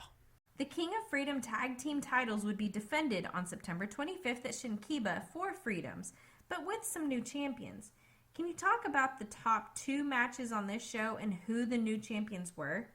So they went out to a crowd of 181 fans for this show, which, again, that's about the standard of what Freedoms does in this building. So this is, like I said, pretty much the average attended show for Freedoms in Shinkiba. So in this show, Mammoth Sasaki, he's going to take on Suzumu. This match was made because Suzumu had delivered a knee to Mammoth's head following their July single elimination match. Suzumu would go after Mammoth on the ramp right away, with Mammoth picking Suzumu up and going for a powerbomb, but Suzumu would manage to escape and DDT Mammoth on the ramp and then take him into the crowd, where Mammoth would charge at Suzumu and run into the turnbuckle. Suzumu would then begin attacking Mammoth's arm that he had injured running into the turnbuckle and place him in a cross arm breaker, with Mammoth managing to overpower Suzumu and then pick him up and drop him down and then finish Suzumu off with the 29 years old for the win.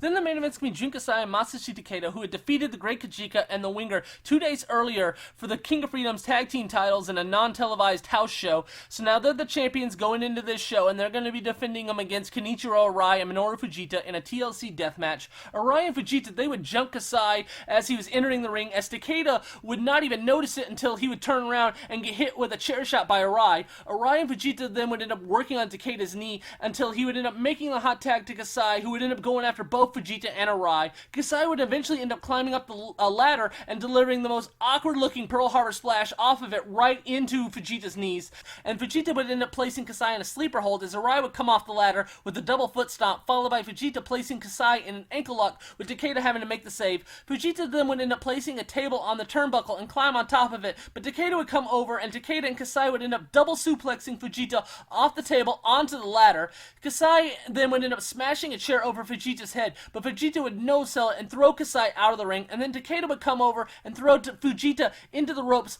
but he would take that as an opportunity to hit a tope on Kasai outside the ring, as Arai would end up backsliding Takeda for a 2 count. Takeda would then end up placing the table in the corner and powerbombing Arai on it, although it would fail to break, and then Takeda would end up hitting a German suplex on Arai to get the win. So Kasai and Takeda end up defending the King of Freedom tag titles here. Afterwards, Takashi Sasaki would come out and challenge Kasai for a King of Freedom world title match at the next Corrigan Hall show in October, with Kasai accepting. Mr. Gannosuke would return to the ring for the first time in nearly 6 years on October 12th at Corrigan Hall for the Guts World promotion.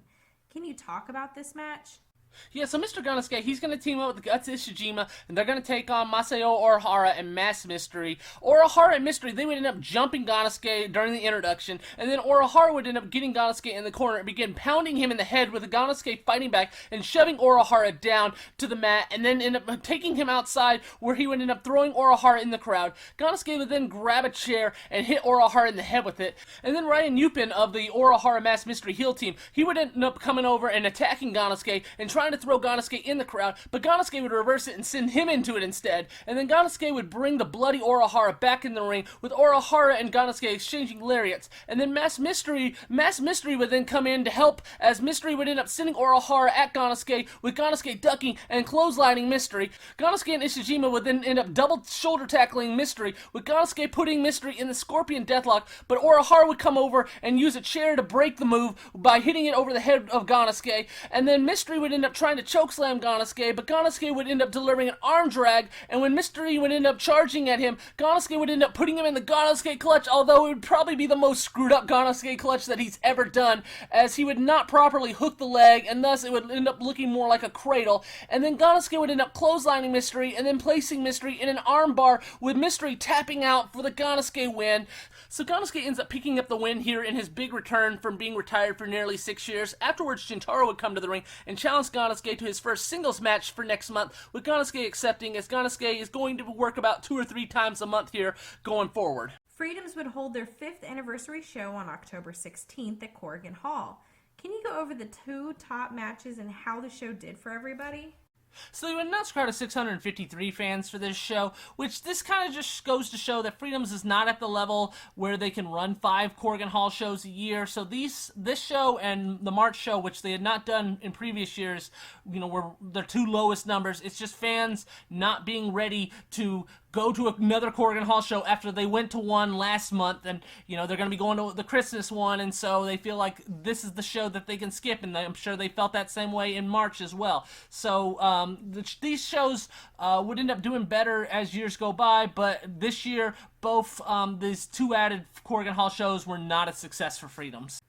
So in this show, Mama Sasaki and Shintaro, they're going to team up to take on Akibono and Takio Orimore. So it's a Freedoms versus All Japan match here. Shintaro, he would end up going against Akibono first and would just end up getting knocked down as a result before giving up and just tagging in Mammoth. Mammoth, a former sumo wrestler, would end up going up against Akibono and managed to stay on his feet until the 3rd shoulder tackle, with Akibono dropping an elbow, but Mammoth would move out of the way. Mammoth would then try to German suplex Akibono and get him a little off his feet, but Akibono Akebono would end up just squashing Mammoth in the corner, and then Mammoth would manage to fight back and headbutt Akebono in the stomach, and then try to slam him, but Akebono would end up just knocking Mammoth down and dropping an elbow, and then tagging in Omori, who would end up nailing Mammoth with a pile driver. Omori would then end up charging at Mammoth, but Mammoth would end up picking him up and slamming him, with Omori tagging out, and Akebono would come back in, but Mammoth would begin chop blocking Akebono and then suplex him with the fans chanting for Mammoth. Mammoth would then end up hitting a Mammoth home run, but that would just end up pissing Akebono off, as he would end up clotheslining Mammoth, and they would both end up tagging out, with Omori and Jintaro going at it with slaps to the face to one another. Jintaro would eventually end up getting Omori in the sharpshooter, but Akebono would come over and just slap Jintaro in the face, and Omori would end up hitting his axe bomber on Jintaro to finish him off for the win. Mammoth would end up getting on the mic afterwards and challenging Akebono to a singles match at the next Korakuen Hall show on Christmas Day, with Akebono accepting. Then the main event's going to be Jun Kasai defending the King of Freedom's world title against Takashi Sasaki in a fluorescent light tubes razor cross glass board death match. Kasai early on would end up grabbing a stack of light tubes and just charge at Takashi in the corner, with Takashi moving out of the way and kicking those light tubes and breaking them across Kasai's chest, followed by taking all the light tubes set up on that side of the ring and repeatedly breaking them across Kasai with kicks, as Takashi would then end up pulling out the Kinzons and slamming Kasai onto them. Takashi would then end up powerbombing Kasai on the razor cross board and then set up the glass board on a set of chairs and try to hit a D-Jice on Kasai through it, but Kasai would manage to escape, and Takashi would end up going for a clothesline, but Kasai would end up blocking it and then hitting a reverse tiger driver, sending Takashi through the glass board. Kasai would then end up setting a stack of light tubes and hitting a Pearl Harbor splash on Takashi, with the light tubes failing to break, so Kasai would end up hitting a reverse tiger driver on Takashi, breaking them that way. Kasai would then end up placing the razor crossboard over Takashi and hitting a Pearl Harbor splash off the ladder, with Takashi still managing to kick out. Takashi out of nowhere would get up and hit a reverse tiger driver on Kasai on the razor crossboard, followed by hitting him with the D-Jice, and then deliver a kick up to the stack of light tubes, breaking them over Kasai's head, and then another D-Jice with Kasai still managing to kick out. Takashi would then end up going for another kick to the head with the light tube, but Kasai would dodge this one and break it over Takashi's head, and then hit Takashi with a lariat, and then a reverse tiger driver on the razor crossboard, with Takashi still managing to kick out. Kasai would then end up picking Takashi up and hitting him with a murder ride bomb, finally putting Takashi away. This match started off really rough, to the point where I just wanted it to be over, but it really picked up towards the second half, especially at the very end, as the crowd got super hot for them. So this was a success, but at the same time it made me never want to see another match between these two, and to be fair, they would wait another 5 years before another Kasai versus Sasaki match would end up happening. A 10-year anniversary show for Daisuke Masaaki would take place on October 19th in Osaka, with him facing off against Mammoth Sasaki. Can you go over this match and how Masaaki looked during it? So this is Daisuke Masaaki's 10th anniversary match, so he is the spotlight of this show, and he would end up jumping Mammoth right away and delivering a tope con hilo to the outside before the bell would even ring. Mammoth would end up getting back in the ring, and Masaaki would end up jumping off the top, but Mammoth would end up catching him and just dropping Masaaki. Mammoth would then end up taking Masaaki and trying to send him into the crowd, but Masaaki would end up reversing it, sending Mammoth into it instead. They would end up getting back in the ring and begin exchanging chops, with Mammoth getting the better end of it, and then Mammoth would end up sending Masaaki in the corner, but Masaaki would come back with a funky-looking Hurricane Rana, sending Mammoth to the outside, with Masaaki hitting an Asai moonsault onto him. Masaaki would end up coming back and hitting a running Hurricane Rana off the apron, and then send Mammoth back in the ring and hit a flying drop kick, and then come back with another Hurricane Rana to Mammoth. Masaaki would then try to powerbomb Mammoth, but that would end up being a mistake, as Mammoth would end up picking him up and just dropping Masaaki down with the powerbomb. Mammoth would then try to send Masaaki into the corner, but he would end up reversing it and sending Mammoth into the referee, and then Masaaki would end up grabbing a chair and just smashing it over Mammoth's head repeatedly, and then hit a splash off the top rope, with the injured referee counting too slow to make a 3 count. Masaaki would then try for a Hurricane Rana, but Mammoth would end up dropping him down instead and hitting a powerbomb, with Masaaki just barely getting his shoulder up. Mammoth would then end up going for the kill, as he would end up hitting the 29 years old and get the win over Masaaki. This was a good match that made Masaaki look like $1,000,000, and one of the many reasons that he was elevated up the card, as he was just an unknown independent guy just a year ago, opening the show for Freedoms. Afterwards, Masaaki and Mammoth would hug, and then friends and fans of Masaaki would present flowers to him to end the show. Big Japan would have a scaffold tag team death match on October 31st at Korakuen Hall.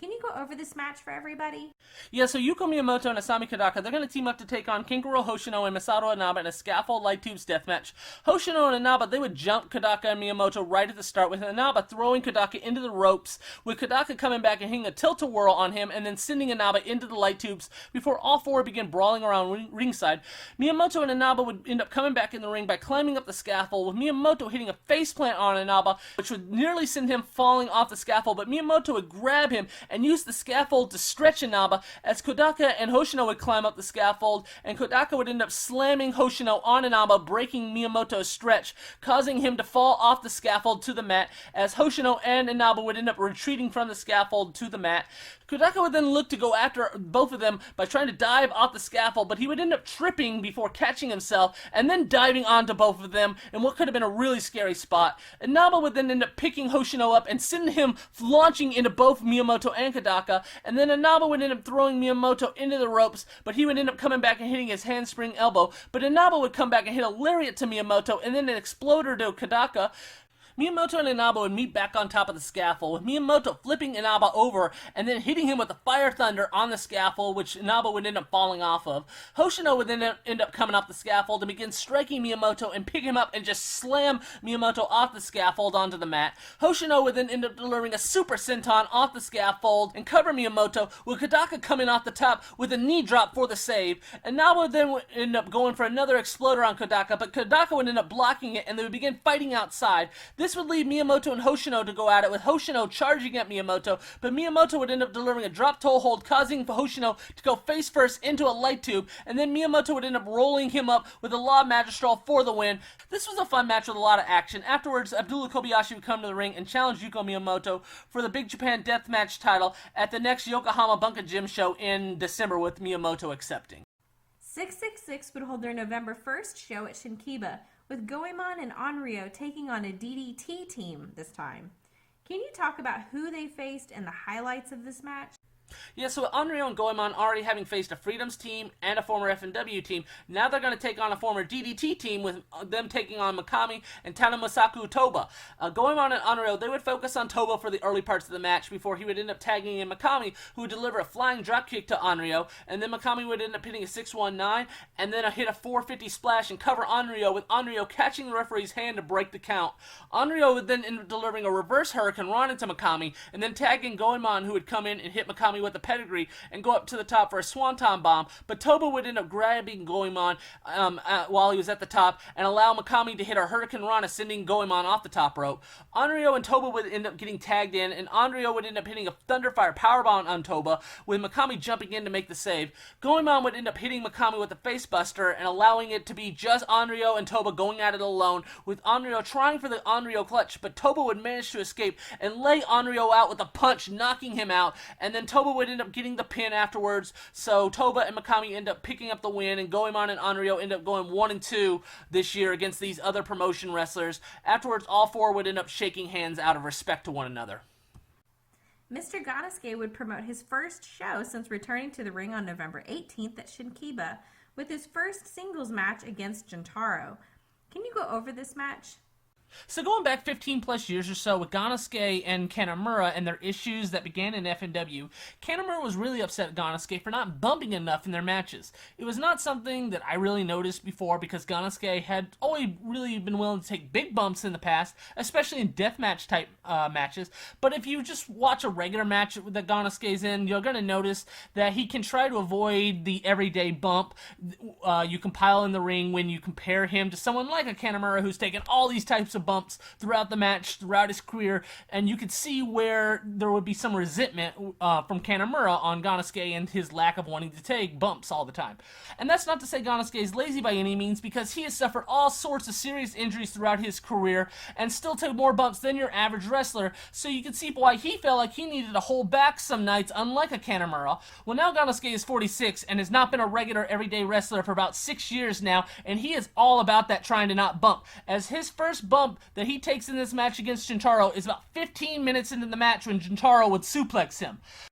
But I think Gannosuke's trying the smarter, not harder method, because the 15 minutes of mat work, when they would finally start doing moves to each other, the crowd would get really loud, and when Gannosuke would pull out a successful Gannosuke clutch this time, it would get a huge pop. Jintaro would still manage to kick out, though, but then Gannosuke would end up catching Jintaro and delivering a dragon suplex to him, and then a praying powerbomb, and then he would finish Jintaro off with the Fire Thunder, his first Fire Thunder since coming back from retirement,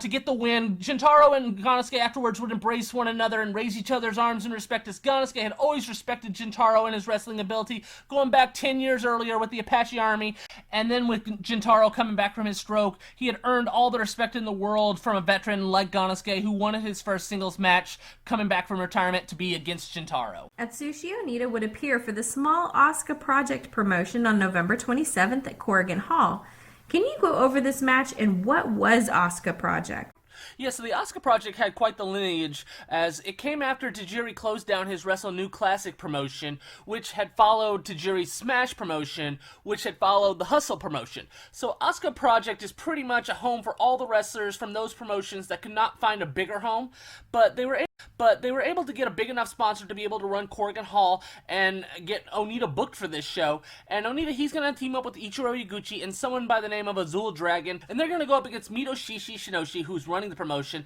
Kaintai Dojo's Kinjo Mashimo, and the Winger. Onita, he would end up going after Shinoshi right away and taking him in the crowd and begin hitting his head against the E sign at Corrigan. They would end up getting back in the ring, and Onita would end up hitting the Winger with a Thunderfire Powerbomb, and Shinoshi would come over to try and make the save, but he would end up getting red mist spit in his face by Onita for his efforts. Onita would then end up hitting Shinoshi with a barbed wire bat and then smash his head over with a chair, but Shinoshi would end up no-selling that chair shot and begin fighting back at Onita, and then eventually end up hitting a forearm on Dragon Azul to get the win. So like I said, you know who's in charge by the result of this match, as Shinoshi ends up picking up the win and doing the Onita Theater with Onita after the match. Big Japan would return for their end-of-the-year show on December 21st at the Yokohama Bunka Gym, with the main event of Yuko Miyamoto defending the Big Japan Death Match title against Abdullah Kobayashi. What happened in this match? Yeah, so this is going to be a fluorescent light tubes barbed wire concrete blocks death match, and early on they would both end up going into the stack of concrete blocks, and then Miyamoto would end up grabbing Kobayashi and throwing him into the barbed wire, followed by throwing him into the light tubes, but Kobayashi would manage to fight back and begin breaking the light tubes over Miyamoto's head, and then throw him into the light tubes, and then Kobayashi would set up two concrete blocks over Miyamoto's back and break them across his back using another concrete block. Kobayashi would then grab another large stack of light tubes, but Miyamoto would manage to deliver a Russian leg sweep to Kobayashi into that light tube stack. They would end up going to the outside and meet by headbutting one another before Kobayashi would end up just throwing Miyamoto in a stack of chairs in the crowd and leave Miyamoto laying in the crowd, as Kobayashi would get back in the ring at the 17 count and Miyamoto would end up having to rush back in the ring at the 19 count. Kobayashi would then throw Miyamoto in the barbed wire rope, so Miyamoto hitting them and coming back with a handspring elbow, and then Miyamoto would begin setting up the concrete blocks, but Kobayashi would come over and hit him with a light tube, but Miyamoto would follow that up by hitting him with a concrete block, and then Miyamoto would end up slamming Kobayashi on the concrete blocks and then try for a moonsault, but Kobayashi would move out of the way as Miyamoto would end up landing on the concrete. Kobayashi would then come off the top rope with two elbow drops, with Miyamoto doing the Onryo spot by catching the referee's hand before he could count three, and then Kobayashi would then end up dumping a bucket of broken glass on the concrete blocks, and Kobayashi would try to powerbomb Miyamoto, but Miyamoto would flip Kobayashi onto the broken glass concrete, and then Miyamoto would end up trying to pick Kobayashi up and do his best at hitting the much bigger Kobayashi with the Fire Thunder, and then end up hitting Kobayashi with a moonsault to get the win. This is okay, they tried, but Kobayashi just isn't Kodaka, and then you get the usual quiet Yokohama Bunka Gym crowd, and as a result, you just have an okay match, even though they both really did kill each other like one would expect for a Yokohama Bunka Gym main event. Jun Kasai would promote his annual Christmas Death Match show on December 25th at Corrigan Hall. Can you talk about how it did and the top matches on the show?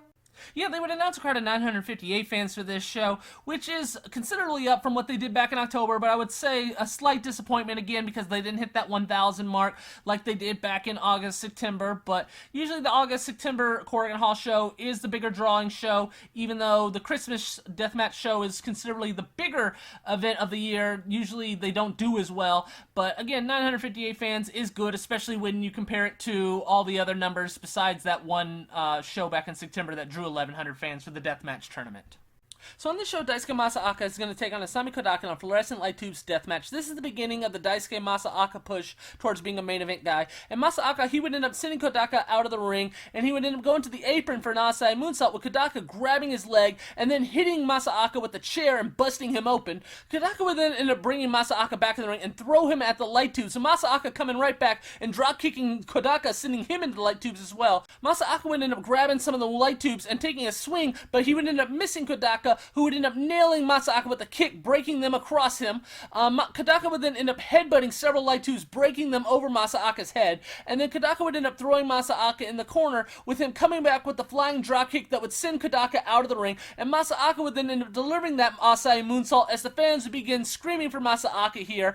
They would end up getting back in the ring with Masaoka slamming Kodaka on a light tube, and then deliver a moonsault with Kodaka managing to kick out at one. Masaoka then would end up pulling out a bucket of thumbtacks and dumping them over his head, which is going to be a signature spot of his going forward. They would end up rolling around the thumbtacks before getting up and smashing light tubes over each other's heads, and then begin striking one another before both would end up pounding their own heads against the thumbtacks and then headbutting one another before Masaoka would end up super kicking Kodaka, with Kodaka getting right up and super kicking Masaoka. Kodaka would then end up laying a light tube over Masaoka and delivering a double knee drop, breaking the light tube over Masaoka, with Masaoka still managing to kick out. Kodaka would then end up placing a light tube over the back of Masaoka and deliver a kick, breaking it, and then delivering a kick to the head of Masaoka, this time to get the win. This was a good match, as it was Masaoka's coming out party, as he's going to be the promotion's young high flyer that's willing to do death matches like Big Japan was able to have with Miyamoto and Kodaka about 10 years earlier.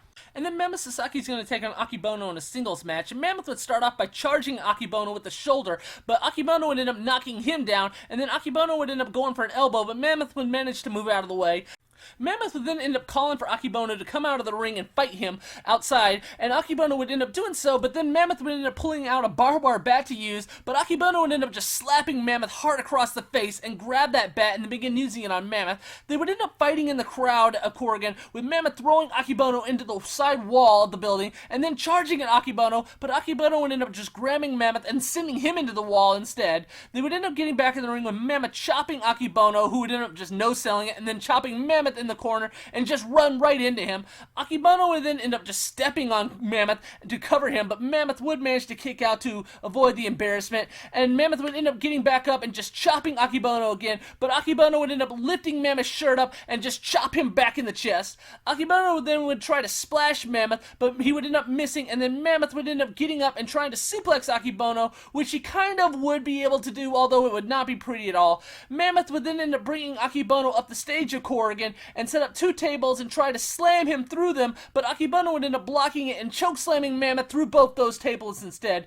They would end up getting back in the ring again this time, with Mammoth getting up and hitting Akebono with the Mammoth home run, and then Mammoth would end up setting up a bunch of chairs together to try and suplex Akebono, but Akebono would end up shoving Mammoth in the corner and then just slamming Mammoth on those stack of chairs, and then Akebono would end up hitting a pile driver out of nowhere to finish Mammoth off. This was a really entertaining match, as you have to give Mammoth a lot of credit here. He did a great job at playing to Akebono's limitations and carrying him to a really good 15-minute match. And then the main event's going to be Jun Kasai defending the King of Freedom World title against Masashi Takeda in a Razor Cross Board Glass Board death match. Kasai would start off asking for a handshake from Takeda, and Takeda would oblige, but Kasai would end up taking advantage and raking Takeda's eyes instead, and then trying to send him into the Razor Cross Board, but Takeda would reverse it and send Kasai towards it, but Kasai would stop himself just short, but Takeda would then drop kick Kasai from the back, sending him face first into the Razor Cross Board. Takeda would then begin shoving Kasai's head repeatedly into the Razor Cross Board, and then Takeda would smash Kasai over the head with a chair, and then Takeda would end up placing a chair over Kasai's head and smash it with his chair, going right into Kasai's head. Takeda would then try to send Kasai towards the first glass board, but Kasai would end up reversing it, sending Takeda near towards it, but Takeda would stop just short, but Kasai would end up clotheslining Takeda, causing him to go into the glass board with glass flying everywhere. Kasai would then shove Takeda's head into the Razor Cross Board, and then Kasai would end up picking up the Razor Cross Board with a ladder on it and try to shove Takeda into the other glass board in the corner, but Takeda would fight back and send Kasai flying into the opposite corner, and then pick Kasai up and send him flying off the top into the Razor Cross board. Takeda would then climb up the top of the ladder, but Kasai would also get up and climb up the ladder and headbutt Takeda and suplex him off that ladder. Kasai would then end up setting the other glass board on a set of chairs and try to hit a reverse Tiger Driver, but Takeda would block it and come from behind on Kasai and suplex him through the other glass board in a really cool spot. Takeda would then climb up the ladder and dive off of it, with Kasai still managing to kick out. Takeda would then begin just slapping and punching the crap out of Kasai before delivering a knee to Kasai's head, but Kasai would come back and deliver a clothesline to Takeda and then a reverse Tiger Driver. Kasai would then pull out a board with knives attached to it and lay it over Takeda's body, and then Kasai would end up going up to the top to hit a Pearl Harbor Splash, but as he was coming down, Takeda would return the boards over, and Kasai would end up landing on the knives section of the board, and then Takeda would end up following that up by hitting a German suplex to Kasai. Takeda would then end up taking that board with knives on it and lay it across Kasai's body and go for a knee, but this time Kasai would end up reversing the board, and Takeda would end up kneeing the knives section of the board, and then Kasai would end up grabbing the board and just begin smashing it over Takeda's head. Then Kasai would end up going for a Pearl Harbor Splash again, this time off the ladder, but Takeda would get up instantly and hit a brainbuster on him. Takeda would then grab Kasai and hit an Olympic Slam on the Razor Cross board on him, and then finish Kasai off with the U-Crash on the Razor Cross board to get the win and to win the King of Freedom World title. This was a really good match, probably the best match I talked about this year, although it still didn't reach the level of last year's deathmatch tournament that they had when Takeda ended up defeating Kasai for the first time. But again, this was an awesome match. Freedoms now is going to have Takeda have a long-term title run, as he's going to be the champion, something that Big Japan never had any confidence in Takeda up to this point to do. Mr. Gannosuke would face off against Atsushi Onita for the first time in over 16 years, as they would face off in a 6-man tag team match on December 31st in Shinkiba. Can you talk about what happened in the match? Yeah, so this is going to be a Naoshi Sano promoted show with Onita teaming up with Ichiro Yaguchi and Hideki Osaka to take on Mr. Gannosuke, Jun Kasai, and some boxer by the name of Shibata, or I've never heard of this person. This is the first time Onita and Kasai, they're in a match against each other since last September in Freedoms, and the first time Gannosuke is facing off against Onita since FMW in 1998. The Onita team, they would jump the Gannosuke team right away, and there's an annoying feature at the beginning of this match where there's this second camera recording everything, so there's this box on the screen where it's just the guy mostly just walking around and recording the floor. So I have no idea why they added this, but at least it would disappear not too long into the match. Onita and Gannosuke, they would end up getting in the ring and doing the FMW dueling chair spot with one another, with Gannosuke knocking Onita's chair away, but right when Gannosuke is going to hit Onita with the chair, he would be met with red mist spit in his face, and then Onita would hit a DDT on Gannosuke. Onita would then hit a double arm suplex on Gannosuke, and then set up a table on the ramp with Onita grabbing Kasai and pile driving him through the table. Yaguchi would then throw Kasai at Onita, who would meet him with the barbed wire bat shot, and then Kasai would come back by going low on Osaka and then tag in Shibata, who would begin laying punches and kicks to Osaka. Gannosuke would then come in and help deliver a backdrop to Osaka. Gannosuke would then place Osaka in the Scorpion Deathlock, with Onita coming over and hitting Gannosuke with the barbed wire bat. Kasai would then hit a Pearl Harbor Splash on Osaka, but Onita would come over and smash his head with the broken table piece, followed by a shot to Gannosuke as well, and then Yaguchi would grab a hold of Gannosuke, with Osaka taking a swing at Gannosuke, but Gannosuke would move out of the way and Osaka would end up hitting Yaguchi instead. Gannosuke would then try to hit his doppelganger with the praying powerbomb, but Onita would come over and spit green mist in Gannosuke's face this time, and then they would all hit a Thunderfire powerbomb on Shibata, and then Yaguchi would hit him with the Olympic Slam to pick up the win, so the Onita team gets the win on the last day of the year, and Onita would end up doing his Onita Theater to end the show and to end 2014. All right, Brett, can you tell everybody where they can find you at? Yeah, you can find my website at bahufmw.com or fmwwrestling.us, where I have very detailed biographies of many of the FMW wrestlers. I have news over the last 20 years of anything FMW related, as well as results spanning the last 30 years from FMW to Freedoms. I also sell DVDs and MP4s of FMW, Freedoms, Big Japan, and many different promotions, as my library is always growing. You can also find my Twitter, where I post anything FMW related. I just recently posted a video of Hayabusa's youngest daughter putting on Hayabusa's makeup side by side of Hayabusa doing the same thing 21 years earlier in a video that was really popular online. You can also find my Instagram where I take all my Japanese wrestling magazines that I have and go through them and take a bunch of pictures of anything FMW or deathmatch promotion related. And then also you can join the History of FMW Facebook group where I post FMW videos, other people post FMW pictures, and you can interact with other fans.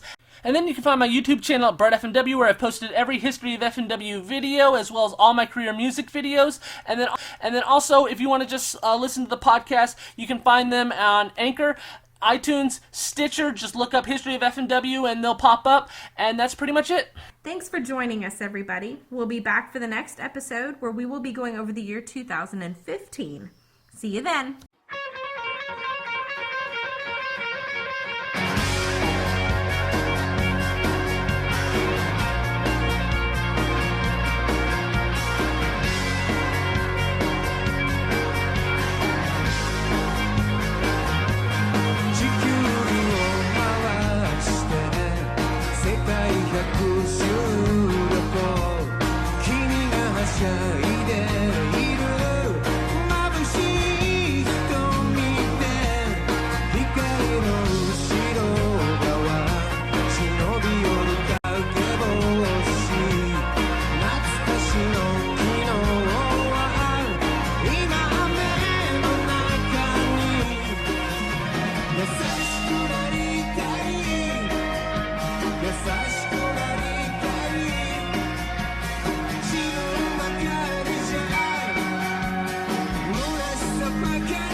時代に